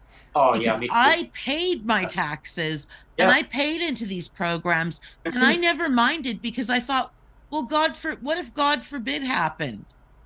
Not knowing God forbid did happen, and I did need them. And then I get told, and then they create all this bureaucracy that makes it almost impossible for me to meet my needs. And my life would be more, I mean, I don't enjoy life as much as I want to enjoy life, or as much as I think I deserve to enjoy life, because I spend so much time navigating bureaucracy just to get my basic needs met. I'm constantly in survival mode. And I think that's my battle cry is I am valuable. I have skills that are valuable. I have knowledge that are valuable. I have life experience that could be valuable to the world, but you keep putting barriers in front of me that mean that you're not utilizing my talents, and you're suppressing my ability to do so. And how much more, how much better would my life be if people would just, just try to recognize, instead of looking at my disabilities or that I'm a burden, try to look at the things that I have to offer. Yeah. I like that comment on that. It's looking at who you are, of what you can do to give into society, of just you, like not your disability, of you. Like, wow. Who wants to chime in, Minnie? I go. So it depends on the day. There's some days I feel like a giant burden, and then there's part of me like, if I didn't get on disability, I would be homeless. When I got approved for ODSP, the sheriff was supposed to come kick me out my apartment. And because the lawyer said I'm approved for ODSP, I'm like, okay, great. So I went down to the OW office, the Ontario Works office, because I was on Ontario Works first, then I applied for ODSP. And I'm told there's a big check I'm supposed to be getting. That amount was exactly how much to pay back my landlord and back rent to keep me in my apartment. The time the rent was $725. Now rent is $960 for downtown Toronto, which is impossible to find in the city. So yeah, I really hate asking for permission. I hate letting them know I get married, letting them know if I have a baby, letting them know, like, I'm tired of being monitored. I'm sick and tired of being monitored. I'm tired of anytime my investment portfolio goes up or down every year, they need statements. I'm tired of giving them my profit and loss statement for my business. I'm tired of wondering if I get a prescription from the doctor, if it's going to go through or not. I'm literally tired of being monitored by Ontario Disability Support Program.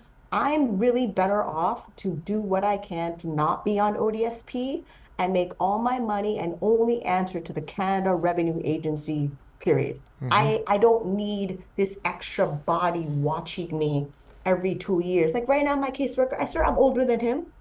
I swear he's a 20-year-old who just finished college, who's trying to do the policy. The backup worker, she sounded like she was 12. How am I'm older than you and I know the policy better than you. And because I don't have access to my file in the computer, I have to wait permission to do something in my file. Or like if something messes up on my file, nobody tells me till 6 months later. That could be a problem that could be solved before the issue became a bigger problem. One time they sent my check to Toronto Housing. I don't live in Toronto Housing. That means they are the threat of making me homeless. Maybe you should bring a juice box and a cookie to the casework workers. I felt like here's a juice box and a cookie. I completely felt like that because they pay my rent automatically every month in their pay direct program because mine's the same way. Of being incapable of, but like a mental condition why I couldn't pay my rent at that time. Okay, great. I'm happy for it. That means the head office gets my rent.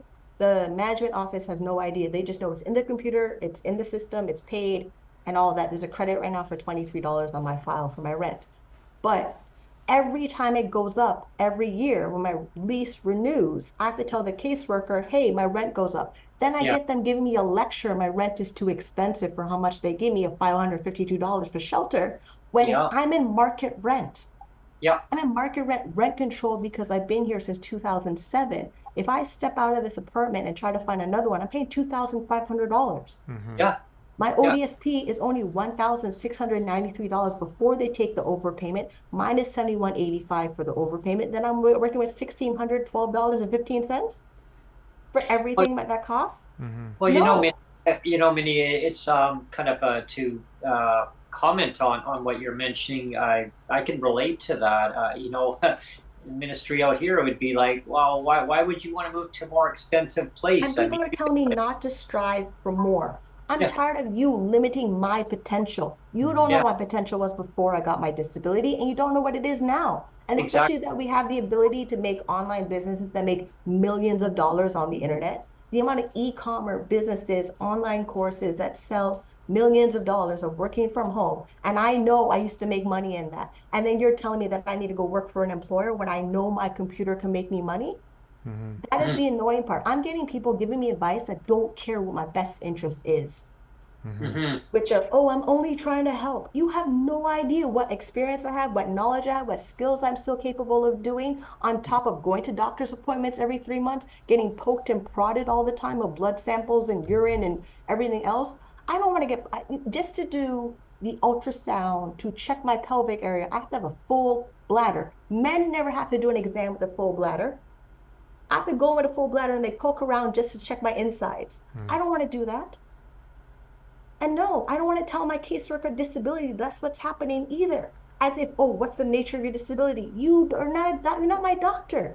Why am I answering to a third party at the disability office telling them what my disability is when they don't care what it is? They can't treat it. Dehumanizing. They can't do anything for it. I think they make it as dehumanizing as they can. They do. Possibly and I know do. As soon as I cut off ODSP, I never have to answer to anybody ever again in that office.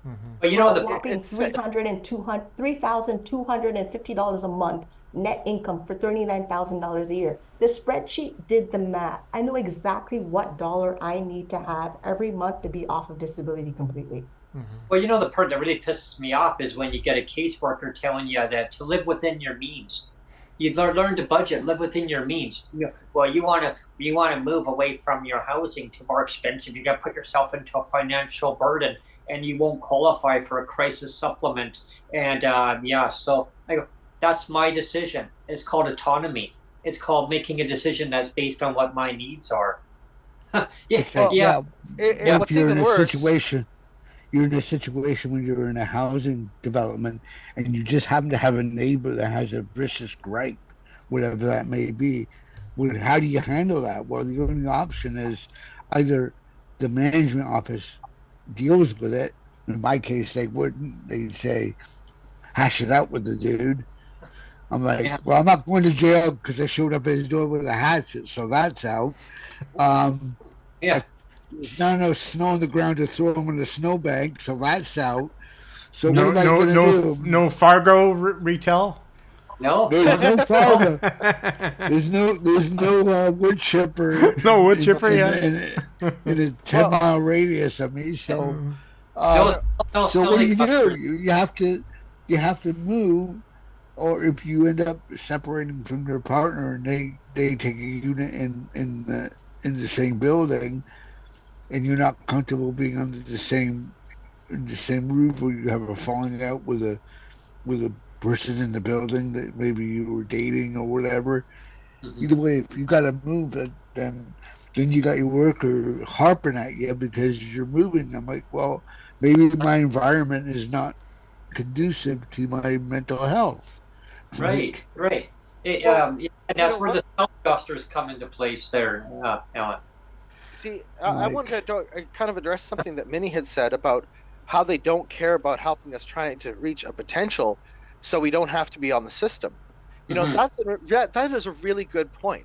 I mean, I'm a very intelligent person, but, for me to, I'm struggling with trying to figure out what I want to do because I've been in computers for over 30 years.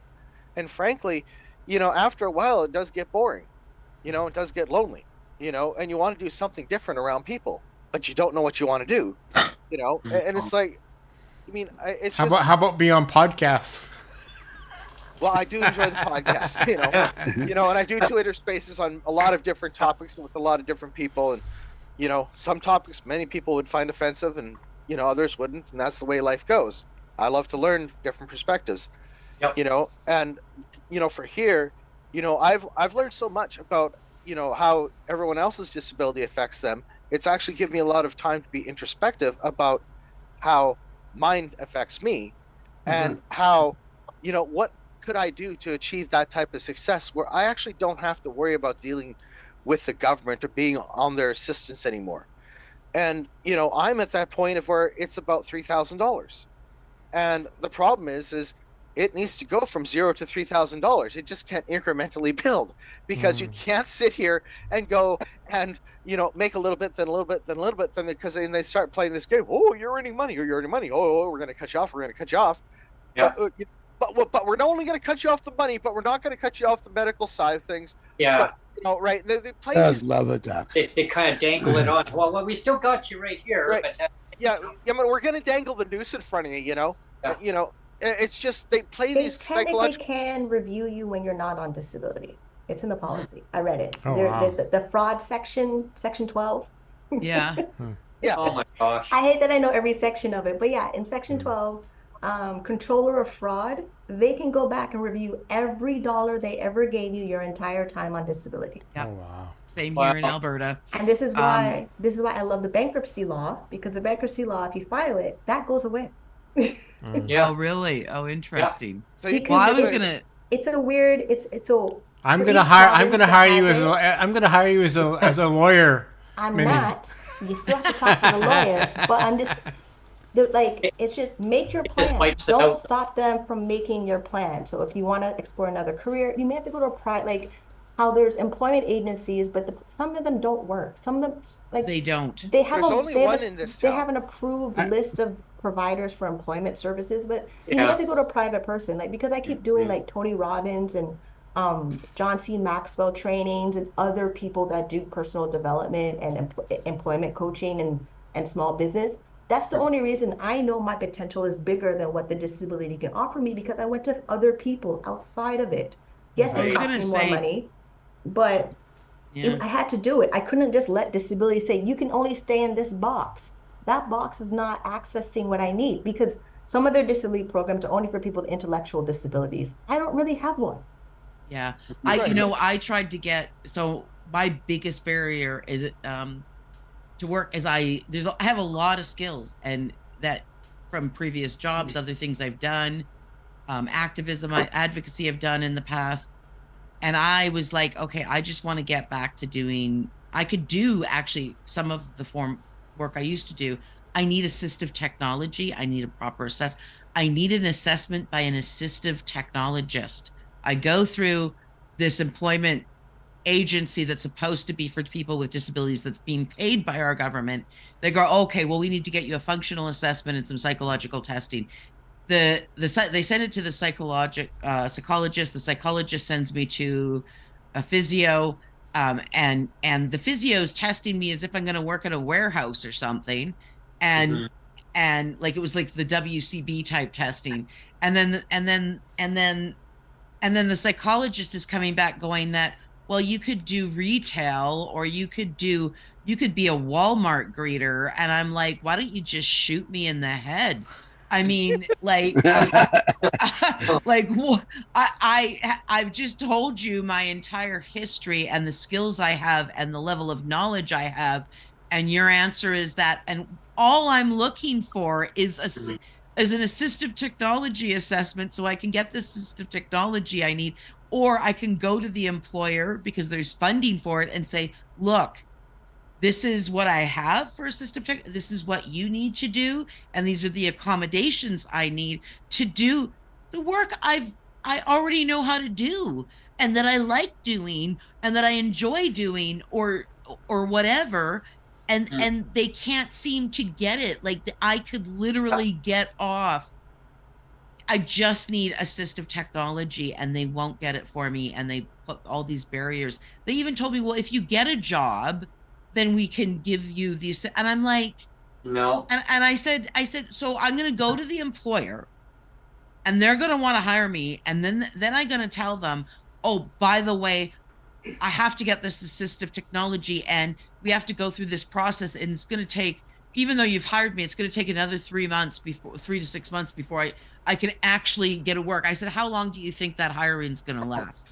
Exactly. Like, set up first, right? Right. Like, I need this first, so I can go out and present it, and they won't.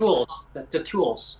Yeah. Yeah. Like, when I was doing my assessment for DSO, I had to do this 2-hour assessment, and there's a psychologist, and they give you a bunch of bricks and puzzles and all sorts of math and stuff to see where you are intellectually. And one of the ladies said, she said, having a disability, do you think that there was a bunch of questions, and one of them was, having a disability, do you find that makes you a stronger person? I said, no, but it makes me funnier. Right? And like, it was such a bold statement. It was like almost say, it's almost like what we're doing now, where it's like, say the first thing that comes to mind, like, do you feel stronger as a disabled person? No, but I feel funnier. Like, I don't know if I'd want to go do a Yuck Yuck tour, but at the same time, like, we've got about, I think we should do TED Talk. We've got about 10 minutes till the top of the. I didn't know if we wanted to try to move on to the next question, or let's give it a try. We'll try moving on. We'll move on to that next one. And bear in mind, I'm gonna say the question, but bear in mind, the statement that I'm getting to is it's loaded at the end. Pay attention to the last word. The last word in the statement. It says number 5 is Provincial PWD Shelter Allowance. I'm talking for BC here, so I know it's different in Alberta and Ontario, but for BC here, Provincial PWD Shelter Allowance of $375 or $500 per month is discriminatory. So that's the word I want you to focus on, is discriminatory. That's the last word particularly. Yeah. Any takers on that one? I'm here. Okay, go ahead. Well, we'll let somebody. Okay, it is It is financial discrimination by deliberately going and keeping people in a perpetual state of fear, doubt, and uncertainty, as it were, or fear, uncertainty, and doubt, as it were, whichever is, to keep you in a state of fear that you're going to be homeless, that you don't have enough money, and to go and sit here and deliberately go and say, oh, well, we're going to raise it like just $125. You should be thankful. You know, you should be thankful. Look what we did. $125. I'm not worthy. I'm not worthy. So it's like they find. So they legislate. You know, they legislate this discrimination, and because it's, you know, legally allowed to legally discriminate in their system of thinking, that it's just okay. It's just okay because we're discriminating against all the people on disability equally. You're not personally being discriminated against. That's what I always say in all my letters. I always say, because like when I've done my you know, my human rights tribunal stuff, right? I've filed like 4 of them now or whatever, and the tribunal chair said basically, well, if we mistreat somebody, if we mistreat a senior the same way that we're mistreating you, it's not discrimination. And so it's like, if it's equally applied discrimination, as long as it's equally applied, it's no longer discrimination. And it's just bananas. Like, the logic is just, it's just crazy what they come, and they say it with a straight face. They say it with a straight face. That drives me nuts, Neil, because it is a charter challenge, though, because it goes, the human rights is going against the charter, which says, no, that's not how discrimination works. Well, actually, what's even worse is it violates Section 12 of the Charter of Rights and Freedoms, which is basically being torture and cruel and unusual punishment and treatment, right? Yeah. Oh, yeah, right there, yeah. You but know, other sections, too, yeah. So the real problem is what a lot of people might not know. What they're doing in BC and every other province would fail the Oakes test. Yep. It would really fail the Oakes test about, you know, with the regards of how they're treating us. I know I live in Alberta where we don't have a shelter allowance per se. We do have some discriminatory practices, but I lived in BC as a single mom when I sometimes was on income support and sometimes I could get work. It was all around childcare and school. So I do know what that's about, and I have to say, I think it's absolutely ridiculous considering the rents in BC that they would, you know, just the idea that your shelter portion for your rent is like they raised it from $375 to $500, and they somehow think that but we've given you this many raises, and I'm just like, yeah, but none of them have even brought you. And why? Just get rid of the shelter portion. Here, what they do is they want to, like, they tried to put me in assisted living. And because if they put me in assisted living, they pay for all the assisted living, and they only give me $300 in my own pocket that I can manage on my own. And so that's another way. The other thing is they've done this. We've got something here, which is, it's regular income support, but it's a different tier, which is barriers to full-time employment. So basically what it means is that you're disabled, but not disabled enough to be on AISH according to them.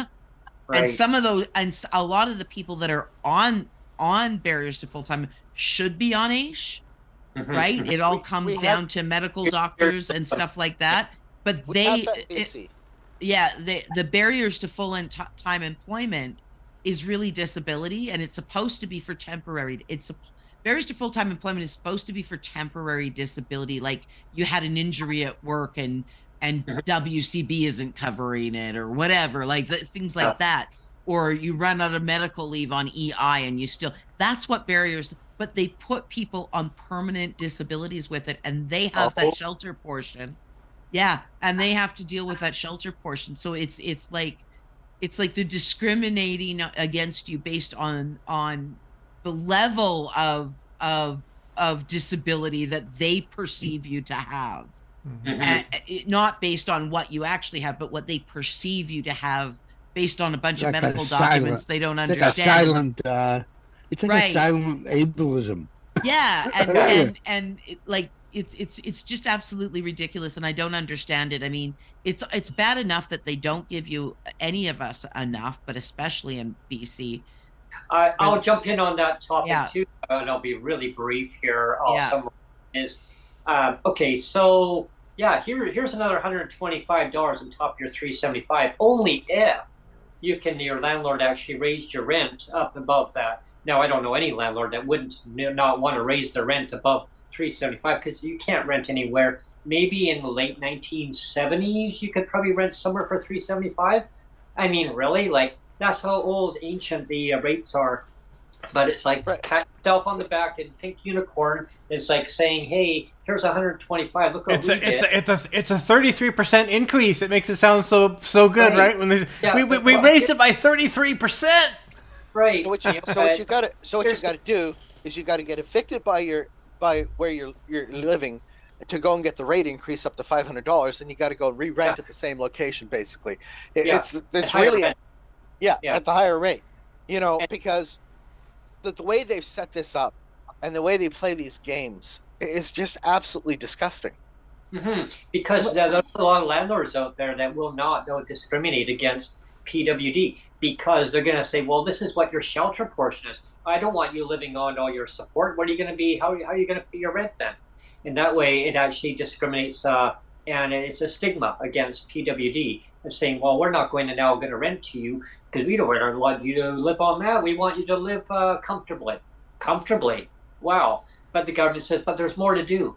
That key word, more to do, that to me, that's like kicking the can down the road because we don't want to deal with it right now. We'll let ourselves deal with it maybe after next election. And this year, there's an election. So we'll see what comes out of the budget. I'm not getting my hopes up because it seems like every second year, we're going to throw a little, as Sonia always says, throw pebbles. Or no, pittance. Yeah. Pittance, I call it pebbles. And it seems like every second year. But it's like, why? Why not be a predictable amount, tie it to inflation, bring it up way above, like a livable income. Bring it right up. I mean, it's not going to do. I was told the Canadian benefit can lose its national royal assent if it's left too long. Yeah, it can. Really? Wow. They know. I don't know if that was the case or not, but it's like nobody's telling us that. Of course not. It's all top secret stuff. And the fact on that one is, June of 2025, right? And that's when they start writing it. Yeah. That's scary. We're still talking about shelter, right? So the thing with shelter. So when I was on Ontario Works, my rent was $6.99. That was $500 at that time. So I still had to come out $199. Then that bachelor wanted $725 as an increase, but then I got this unit for $725 in 2007. So in my mind, it was like at that time when you could move and you were still okay. And then the spiral of bipolar, psychosis, mental illness, potentially being evicted and then getting on ODSP to pay the back rent and still getting the caseworker and be like, oh, your rent is too high, but you only give me $556. And then because me reading the policy, I went back and said you could get more money for if your cable connects to the security camera in your building. And then there's a law that you have to have tenant insurance to be a renter. And that's $18.58 a month. So I'm asking my caseworker, like, hey, I have these things. Can I get more money? He's like, no, you're getting the maximum. But for him to find out I was getting the maximum and couldn't give me more money, he took 3 weeks. So I don't know if he tried, but the way that I'm asking for more money because I read it in the policy and I have these things, and he took 3 weeks to come back and say, no, I did everything I can. I can't give you any more money. I don't know if he did anything. And then there was a time where they wanted to review my citizenship. I'm born Canadian. I'm born Ontario. I'm not really going anywhere. Like, this is it. But they'll probably say, we're going to revoke your citizenship. It kind of felt it was a way of ODSP trying to find a way to kick me off that I'm not a citizenship or something. Oh, don't But it was just a weird. I had to send in my rent, imagine send in it. my It's lease, I had to just send in my ID, and then as I'm sending in you my know, documents. nobody else in this square here would have gotten that. They did. That was racial. Like, They don't know what I look like. They didn't know. Oh, this okay. caseworker I'm has like, no. oh, because that's what was getting me. I'm like, no, So don't tell me. Majority of my time communicating with my caseworker is either by the messaging system, the My Benefits digital email my system, benefits. Oh, or they by don't do in phone. person. Okay. I only go in person when they screw up royally, and I say they're all day. Like Yeah, I'm yes, the same way. like when they really mess up, I show up. Yeah. Like that's the only time. And the only time that happened is when I'm self-employed and I finally got a caseworker that can process my self-employment income, and they wanted all my receipts. So I went into the office. They said I'm self-employed. They said we need copies of your receipts. You can use the computer because the new office at Wellesley built a new computer center. And while I'm using the computer center, two ladies decide to hover over me while I'm using the copier and the computer. To print out copies that the receipts, the invoices of my self-employment for the 2 years or 1 year it was a lot of paper, and they're complaining I'm using too much paper. I didn't say anything, but the things I said in my head when I came home, I can imagine. It's disgusting. It pissed me off because you're telling me I have access to your computer because I'm a client of ODSP. Yeah. And you two little busybody ladies who clearly don't have a job to do in the Ontario Works section are not servicing your clients in Ontario Works. And of course, they constantly have security guards there all the time. Now there are police officers there. I'm trying not to make a scene, but when they do offend you, so basically you're better off to record everything and tell the ombudsman of the province of what's going on for that office. That's insane, though. I've never heard of anybody's citizenship being reviewed before, unless I'm so in shock. So when ODSP Coalition, they said a lot of people were getting that letter and it was just a system glitch, but some caseworkers really enforced it. So even though it could have been a system update or whatever the training of the new batch of caseworkers that they hired and they're training them on the system, I got the letter. The same thing when they put my file on hold and then put it back off of hold, or they sent my letter, they sent my rent to Toronto Housing, I live in market rent. Like if you're sending it to Toronto Housing and 702 Minnie, I don't live there. They know I don't live there. And then the caseworker at that time, he was, and every other time I get a caseworker that's respectful and nice, that explains things to me because they know I'm smarter than them. So when I had the caseworker that said, hey, your rent went to housing, did you know about it? Like, when would I know about it? Like, the check is printed from ODSP to Medallion Corporation with my name, with my unit number, and that's it. The office doesn't even know about it until they get a letter that I paid. Accounting has to tell them. Accounting at head office, the private corporation for the landlord, has to tell them what units paid their rent, what units didn't, because on the 14th of every month, they sent out the notice that you didn't pay your rent, you could be evicted. So this whole thing, like, there's parts of the system that work really well, and the parts that don't work, you have to monitor it the whole time. And then I'm making sure that I use their system, that there's always a record of them acknowledging I screwed up. That's why I use the messaging system. And if I go to the office, it's really like, it's only, it's been like 5 years I haven't gone in. It kind of reminds me of... And then when I message them and I'm requesting something, I quote back their policy. I link back their policy. You know what? I love you for this, because when I got on AISH and income support, I was trying, before I was waiting for AISH, and I was trying to get them to increase my, because I was living in a place that I could afford when I was working, and suddenly I wasn't working, right? And so I kept going through, and there was no place to, like, anyway, the flood happened and there was no accommodation. But I was going through, I did the same thing. Like, they're like, oh, but the legislation. I'm like, oh, the legislation. So I print the whole thing off. I got my highlighter and I spit it back at them. That's and they're why like, I got my air conditioner. My air conditioner. But the policy manual. Yeah, my air conditioner. I read Alberta's policy manual because I'm bored of Ontario. Like, I let me read Alberta. Yeah, but no, so I love my air conditioner, like, my doctor had to make a note that my health condition needs to be regulated by temperature. I need an air conditioner. Then I sent the doctor's note to the caseworker. The caseworker sent it to a third party. The third party called me and said, we want to approve your request as a medical assistant device request, but we want to know the nature of your disability. I got so pissed off on the phone. I almost did not get my $300. And then I calmed down. I'm like, you know what? This is the reason I need it. You really don't need to know what my condition is. And I really need it. And I'm upset right now because I'm too hot. Like, think about it. Your spine regulates your temperature. And everyone here has said they have a damaged spine in some type of way. Compression disc move over here, pain all the time, couldn't move your left arm or left leg, multiple sclerosis, vertigo, all those things that affect our spine. We can't regulate body temperature. It's hot. It's winter outside. I'm not buttoning up my jacket because I'm too warm. You think I'm nuts? But what you're saying about it depends on the day when you go to the offices, because it reminds me of. So Friday when they told me we'll get the backup worker and they said the Carlos name, I said no in my head. I don't want to talk to Carlos. That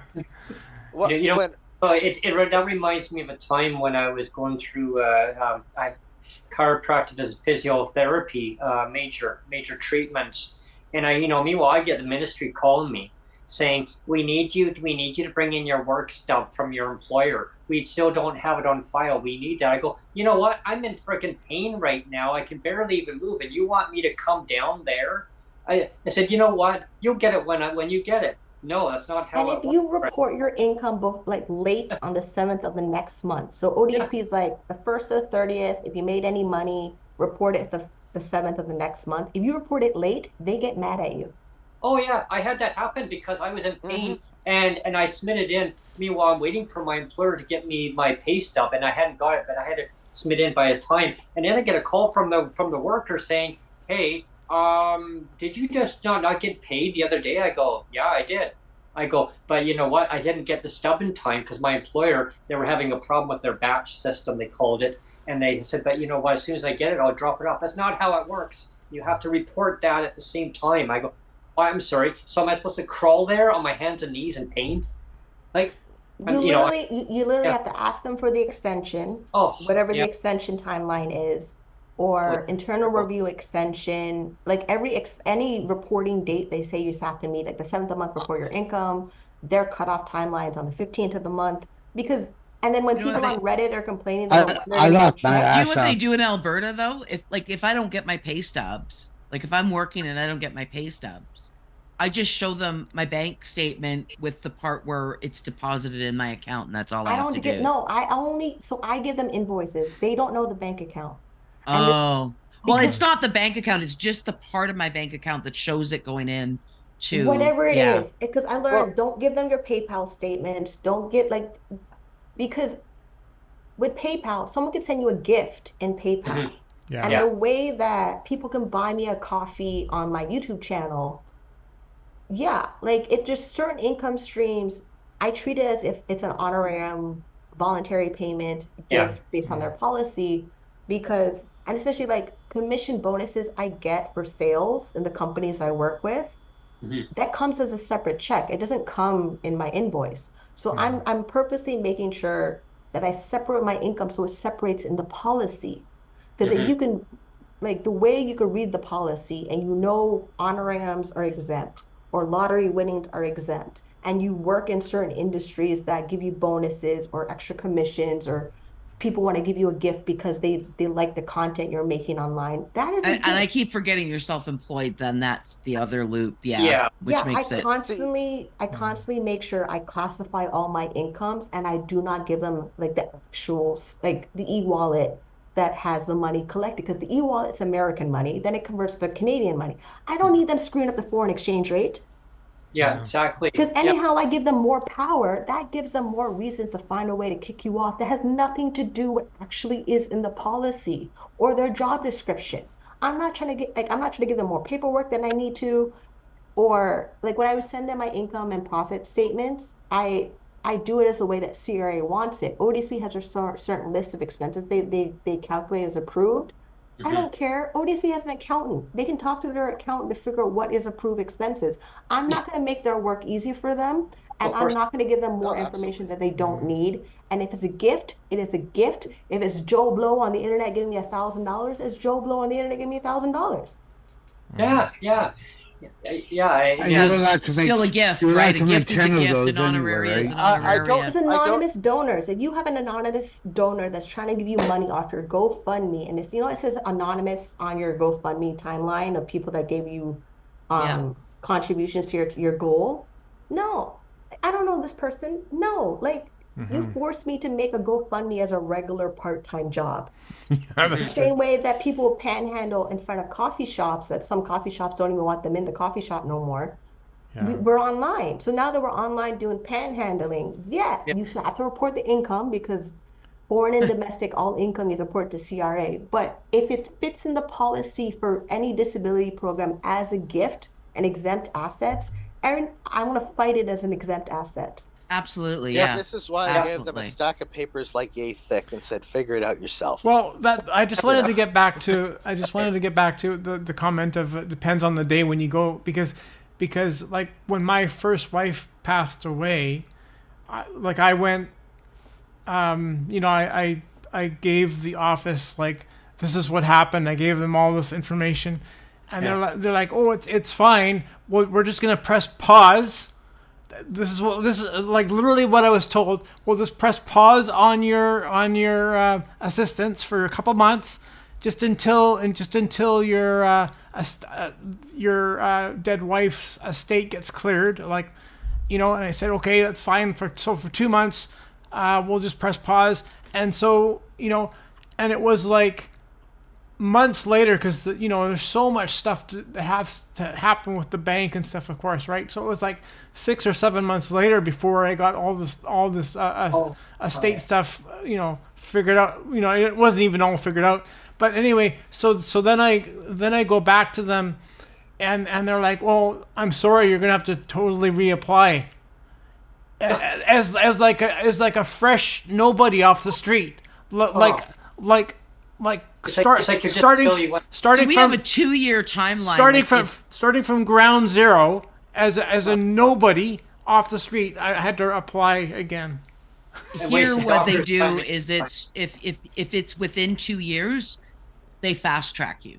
Yeah, You don't have didn't to happen. reapply, Didn't happen that way with me. Ontario doesn't have that. No, The that's rapid in BC. Yeah. The rapid Or reinstatement. no, I mean Alberta.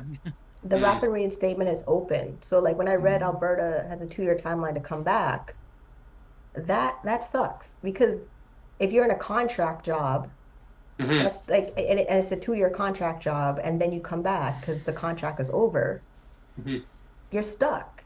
And that was the annoying part of reading the policy for a different province and then appreciating my province, even though there's a list of things we can have grievances for, like an episode of Seinfeld. It was just frustrating because I can't move to another province. Like the boyfriend he travels all the time. He's 6 months now. He's in Europe. If I went with him to Europe to travel with him, I'd be kicked off my disability insurance. Plus, I have to figure out how to get like 6 months of prescriptions covered while I'm away. But they only give 3 months of prescriptions, depending on what province you're in or what program you're in for your prescriptions. So you're constantly playing whatever game, whether it's Payday, Life, Monopoly, or something, to get all your benefits and access to inheritance or estate planning. Because even that ODSP says you have to actively pursue other income sources before them. Not that they're a form of last resort, which is the dumbest thing of them saying it's a form of last resort. Because like my aunt, who is on disability for her son, he's like 50 years old now. He's forever in assisted living, people watching over him until my aunt dies. And I asked her, do you have a will for him? She's like, no, there's a list that we have to call and someone will come pick him up. I'm like, he's 50. And because he was born with an intellectual disability, he's just stuck waiting for other people to take care of him. Hope he doesn't die.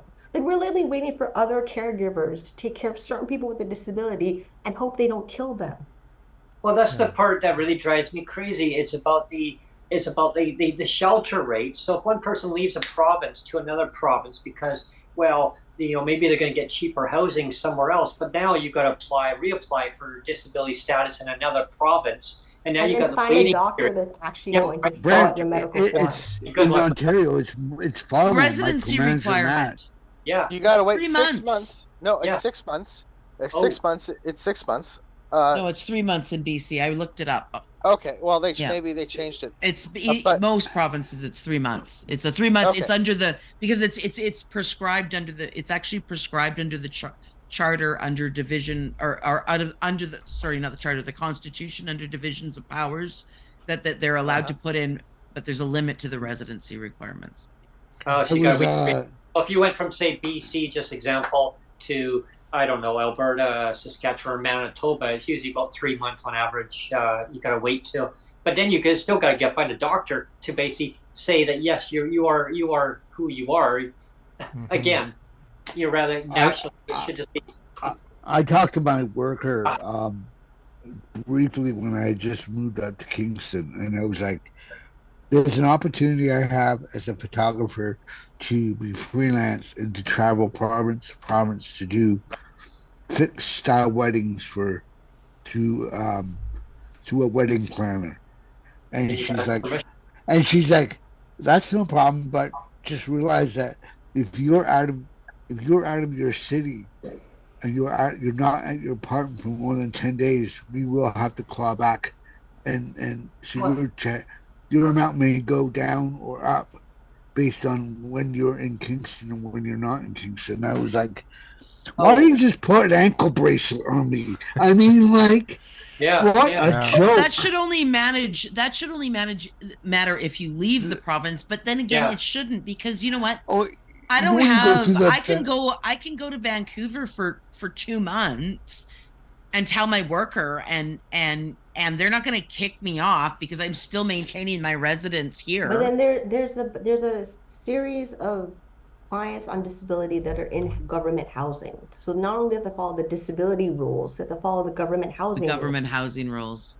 Like this is why I'm really happy I'm a market rent, because market rent's through the whole gross domestic supply and demand. I don't have to worry about housing looking at my income. You don't have to worry about Big Brother watching you. Housing. Yeah. It's ODSP that's doing the Big Brother in now, because when you go on to they make you declare every month you go to the my province. benefits. Yeah. It asks you, have you left Ontario? I'm like, you might as well just put a bracelet on my ankle. Yeah, I'm missing conferences that are in Las Vegas, LA right now because of disability watching when I leave. So if I went to all the conferences that happen in January in Las Vegas and LA, I'd be gone for 2 weeks.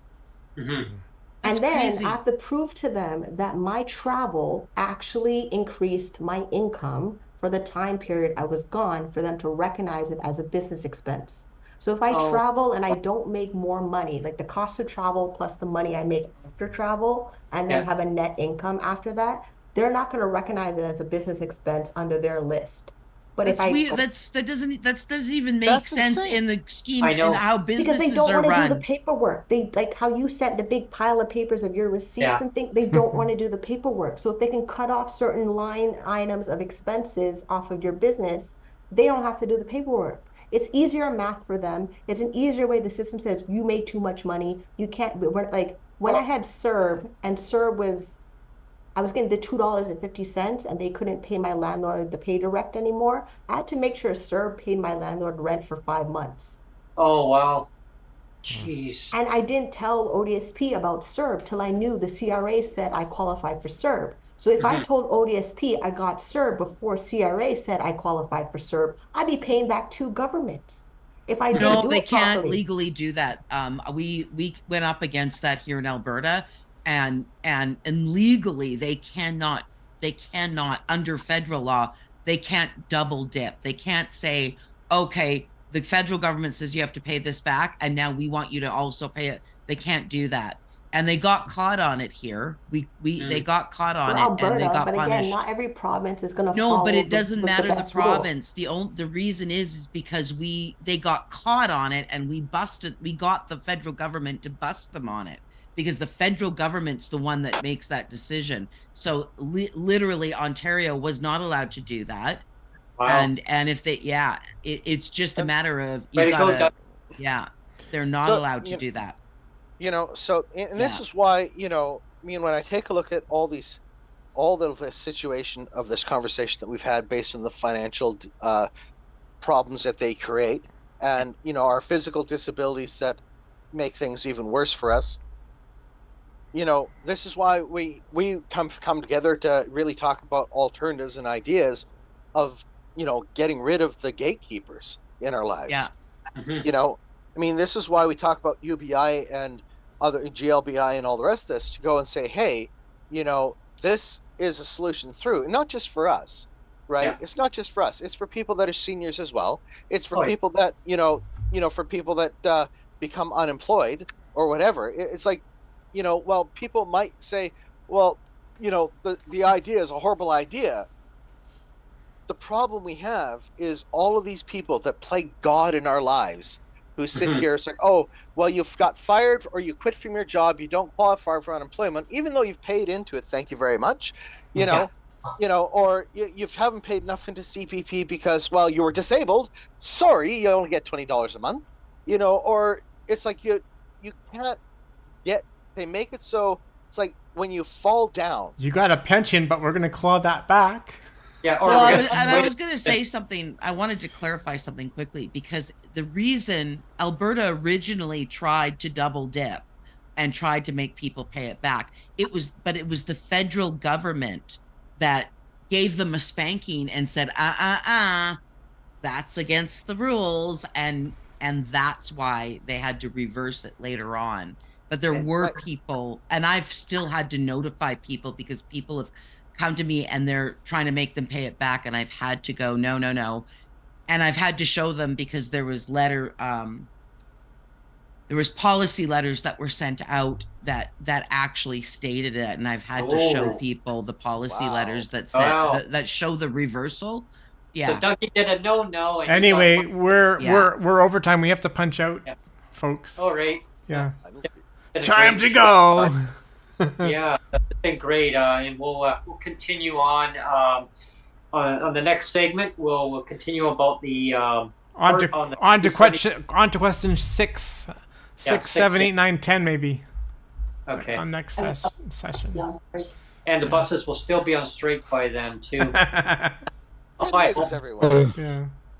Oh my gosh, what a gong show! All I Hopefully, know is that Kingston's better than Niagara was as far as how frequent the buses run, but it's still not like.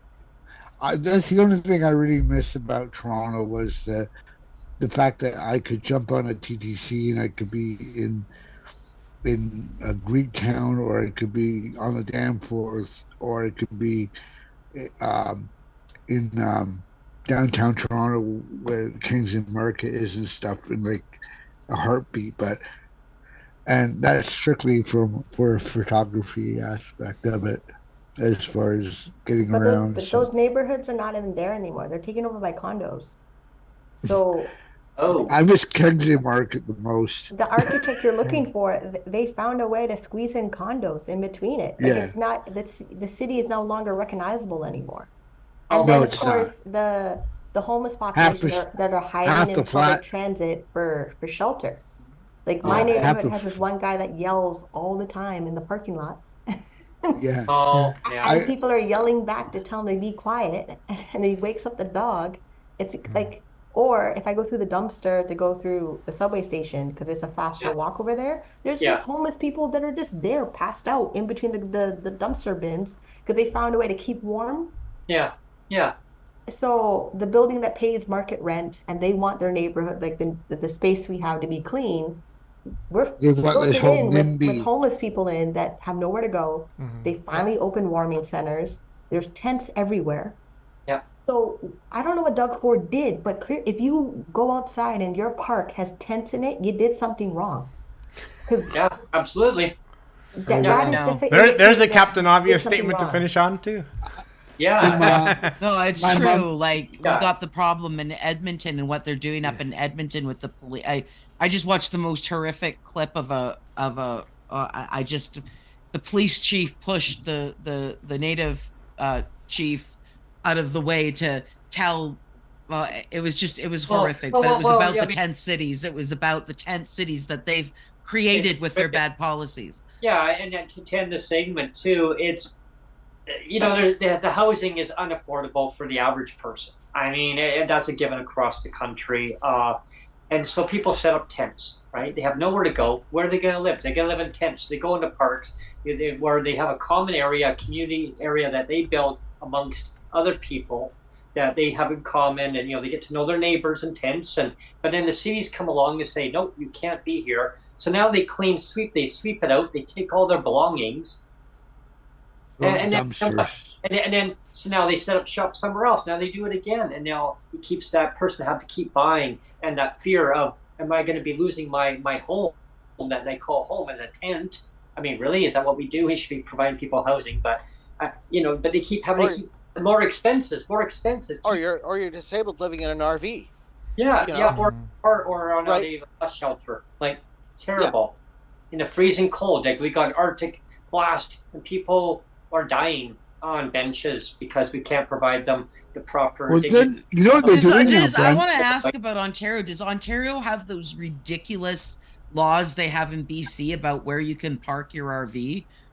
Oh yeah, we have that here. That's they're like, oh, you can't park your RV on a side street in somebody's driveway,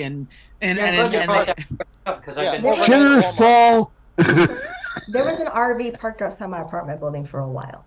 So either they're not enforcing it, or certain people they're parking wherever they can park. Because I remember seeing it, and because my friend in the US, she lives in an RV. I go, is this you? You've been here for 2 weeks. It was because the RV looked like hers, and she's like, I'm traveling across the states. I'm like, did you park in front of my building? It was, but then like it's just really weird of the housing.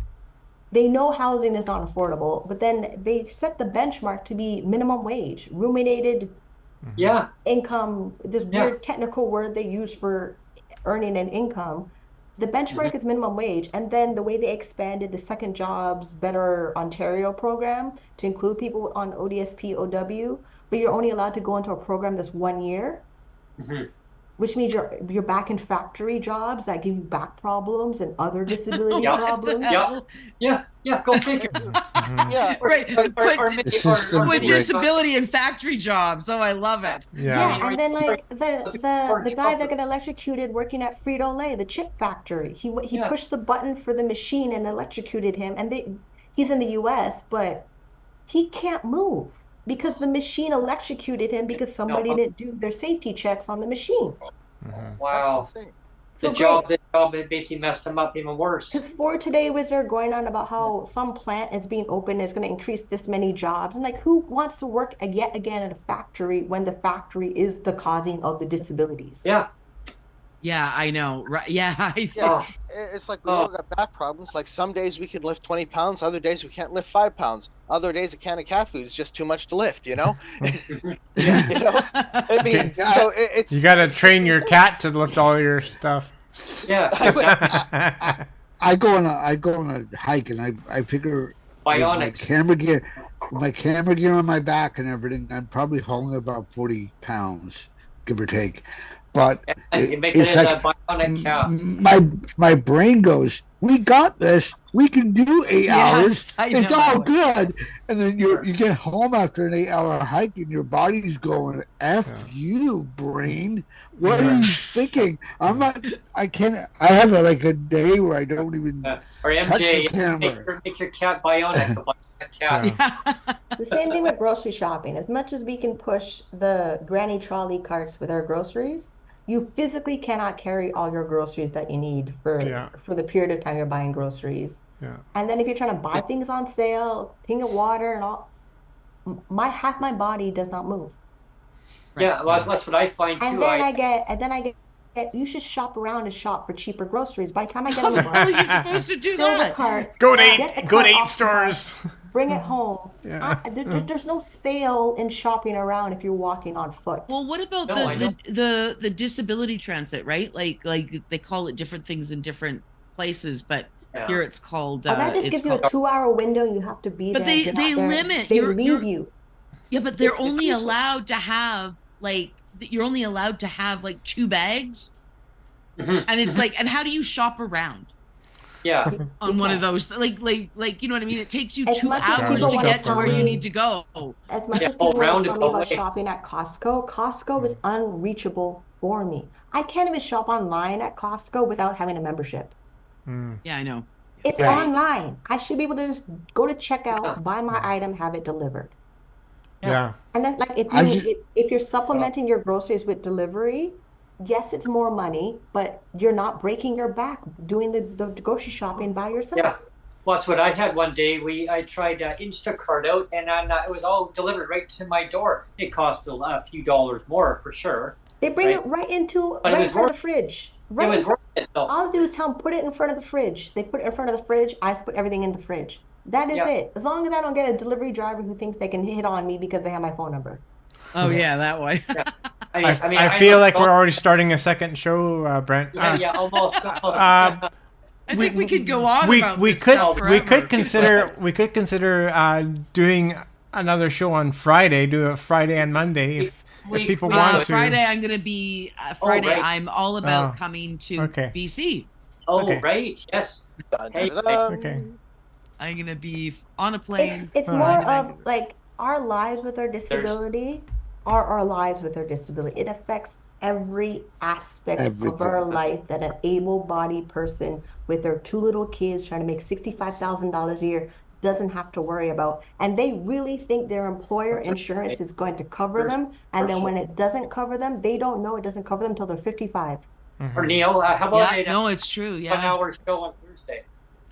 On So Thursday, like if they're Yeah, in the their 1 hour. job we and could they're in try their that. job for 30 Yeah. years straight, they don't know that job is not protecting But them. we do have to punch out though, because I gotta Yeah. get get No, out of here. I agree with you, Yeah. Minnie. Like it's Is Well, yeah, okay, wait, I guess Neil's gonna punch out, but 1 hour show on Thursday if everyone's game for that. I know you're taking off on Friday, so yes. I have to check that. Hold on. Okay. On the 24th, which is Wednesday. Yeah, I think Thursday I'm good. I'm good till about 3 o'clock, but I have to be done by 3, so we could do. well, if we do it at the normal time, 12:45 our time. So if we do it till like even 2:30, I think that might be good. Yeah. Okay. Okay. We can try. I'd love to team up and chat along with you, Minnie, if that's cool. Being a photographer, I'm sure as a self-employed I person. actually have a Canon SLR2 And that I'm not using Cassandra, that keep me needs a posted. home. Oh wow, there you go. And Cassandra, There you keep go. posted. I'm actually okay for gear. It's I'm really struggling with the whole online thing that I think maybe I could get a little schooled on because I'm like lost. Like someone tried to ask me how AI worked. I was like, your guess is as good as mine. Yeah. I have to say something. Like honestly, I wish when I was doing I had known you have got the whole business side of things with like you've got that so meticulous. I'm like envious of you because I could never, like the way you figured out your income, and that's the part that I struggle with. And I think You should be on YouTube. I don't have the business. I mean, yeah, I can help you break it down, like because I had to do it from the employment support program ODSP sent me for self-employment, and then they kept sending me section 5.4 self-employment over and over again. That's why I don't like Carlos, because Carlos would just he would send me the policy all the time, and I kept reading the policy over and over again. Then I was like, then CERB came out, then I got approved for the disability tax credit. Yeah. And then my financial planner was like, what do you know about segregated funds, which is one of the main exempt assets in the Ontario Disability Support Program, where that has my RSP, my TFSA, and the first home savings account. And because it's a segregated fund, only a person that's licensed to sell life insurance can offer you the segregated fund. Oh, interesting. The law, and then the law says, because it's insurance, there's Insurance Act law that ODSP is following. So. Right. And then that's just what I do. Every financial limitation the policy says is a goal I plan to have. Like I want ODSP to send me a letter that you have excess assets of $140,000. Like I want them to tell me that you have too much money. We cannot have you on the file. Yeah. See, I'm good at the policy stuff, like when I'm digging down and reading the policy, but it's the way it's when you're to like break your it down for your life? navigation of finances is what impresses me and we should say, Minnie, for people that don't know, we should say that you do have your YouTube channel. It's Minnie On Cam. People can look up your channel, Minnie On Cam on YouTube. If you want me to go over your numbers, just message me on Twitter. Like I can, because it's okay. Because we already, our basic needs, we're good at covering our basic needs. But then we have to make sure we have savings. And then if we have credit cards, we need a plan of paying them down. And if paying them down is too much. I'm in so much financial. It's to see a bankruptcy trustee. Because in Canada, seeing a bankruptcy trustee is free for the first appointment. Nobody knows that. The way that the government regulated bankruptcy, insurance, and all these things, ODSP can't touch a lot of stuff. We think they have a lot of power, but they don't. They only made their policy just enough for them. And then anything else above that, like how Alberta follows the CRA's income and expense report for businesses, because they didn't want to make more work for themselves. Alberta's the only one that saw it. Like CRA said, this is what it is for businesses. We're going to say what CRA says. Oh, because we're all about free enterprise out here. Exactly. But Ontario, BC. Not so much. So it's just weird because for years, ODSP wouldn't recognize my self-employment income. I would send it to them and they would send it back to me. I'm like, what is this? And the loophole for us is if you so I incorporated even though I wasn't making over a certain amount. And the reason is once I incorporated that all my business expenses were owned by the corporation and not me. And so that Ontario won't even touch it. Ontario doesn't even understand it. So really? It's a weird thing. You have to know your numbers better than the caseworkers, so they can actually talk to a professional that knows the numbers. Oh, that's crazy. I'll send Brent my the link to my Twitter, and then maybe he can pass it on to you, Minnie. Yeah, we'll go for. Yeah, because being wealthy is possible if you already have a skill that you can sell. Because it's not like you don't need the employer. You can actually open a PayPal, invoice people, collect your payment. Mm-hmm. So have you thought of going into like being a personal development coach or? Yes. You'd be really good at it. After I go to college for accounting and finance, because as long as I'm a full-time post-secondary education, all of my income and assets are exempt under ODSP. Oh. So me going to school and then having my business make money and purposely boost up my savings while I'm in school, I found 6 or 7 programs I want to take in college just so that I could be a full-time student taking full-time classes. So ODSP does not touch my money. Mm-hmm. Well, I mean, I was thinking about interesting. I was thinking about incorporating my business out of Wyoming, mostly because they don't go and reveal who the people are behind the business. They're changing that in the U.S. Oh. They are?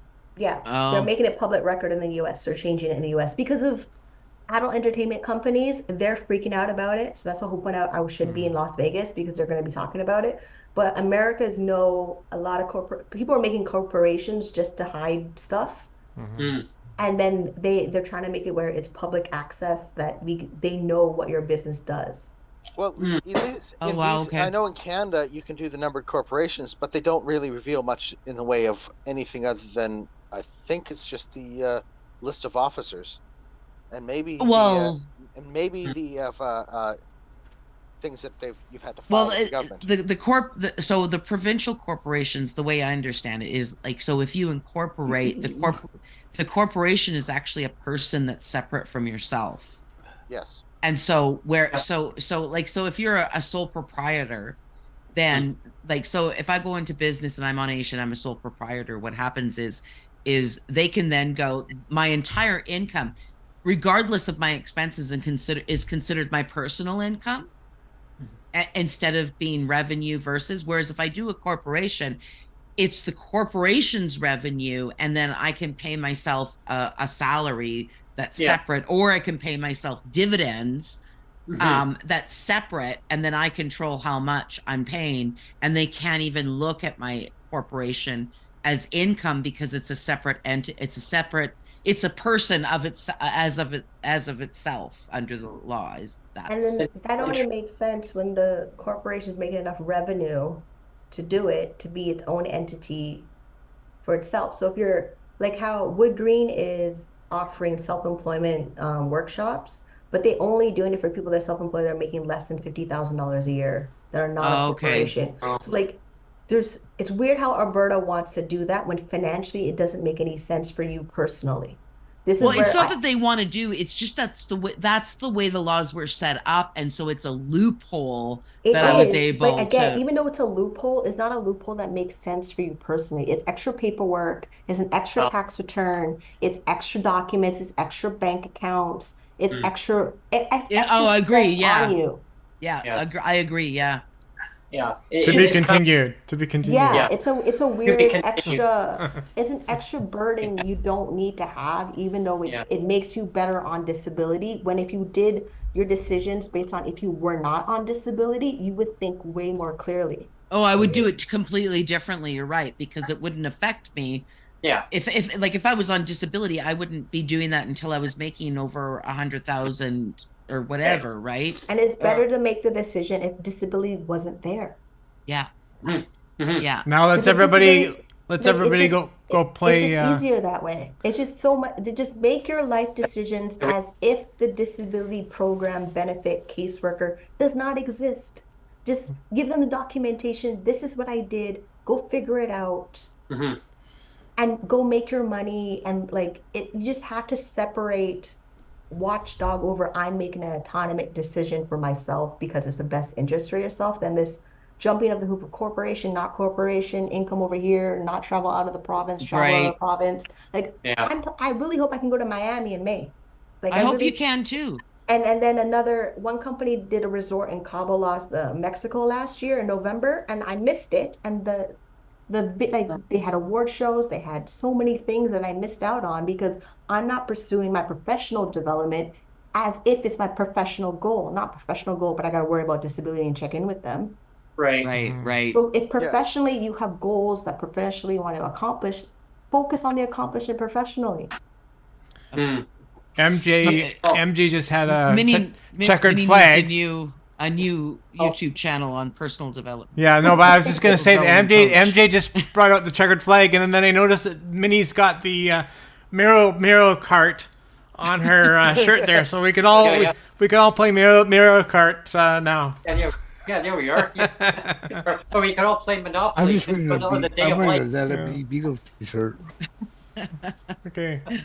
Yeah, well, thanks everyone for tuning in today. This has been an extended long show, and I hope you enjoyed today's show because it's always resourceful. It's meaningful. I hope you got a lot of enjoyment and information out of this because it is our lives. This is a day-to-day life of what persons with disabilities go through, and it can affect anybody at any time in their life.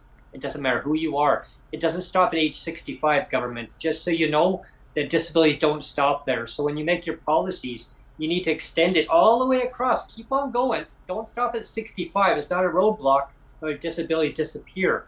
I've heard so many bad horror stories of people that are losing their pensions because they turn 65, and also now they're homeless.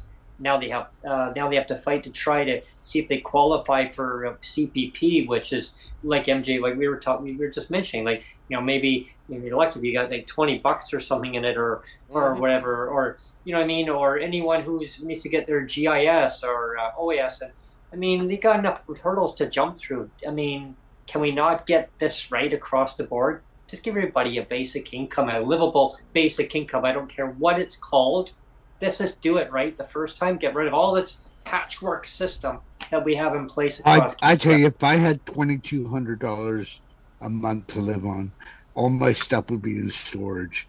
If my UBI didn't yeah, but the thing is, dictate where I lived, didn't dictate where I was. Things, though.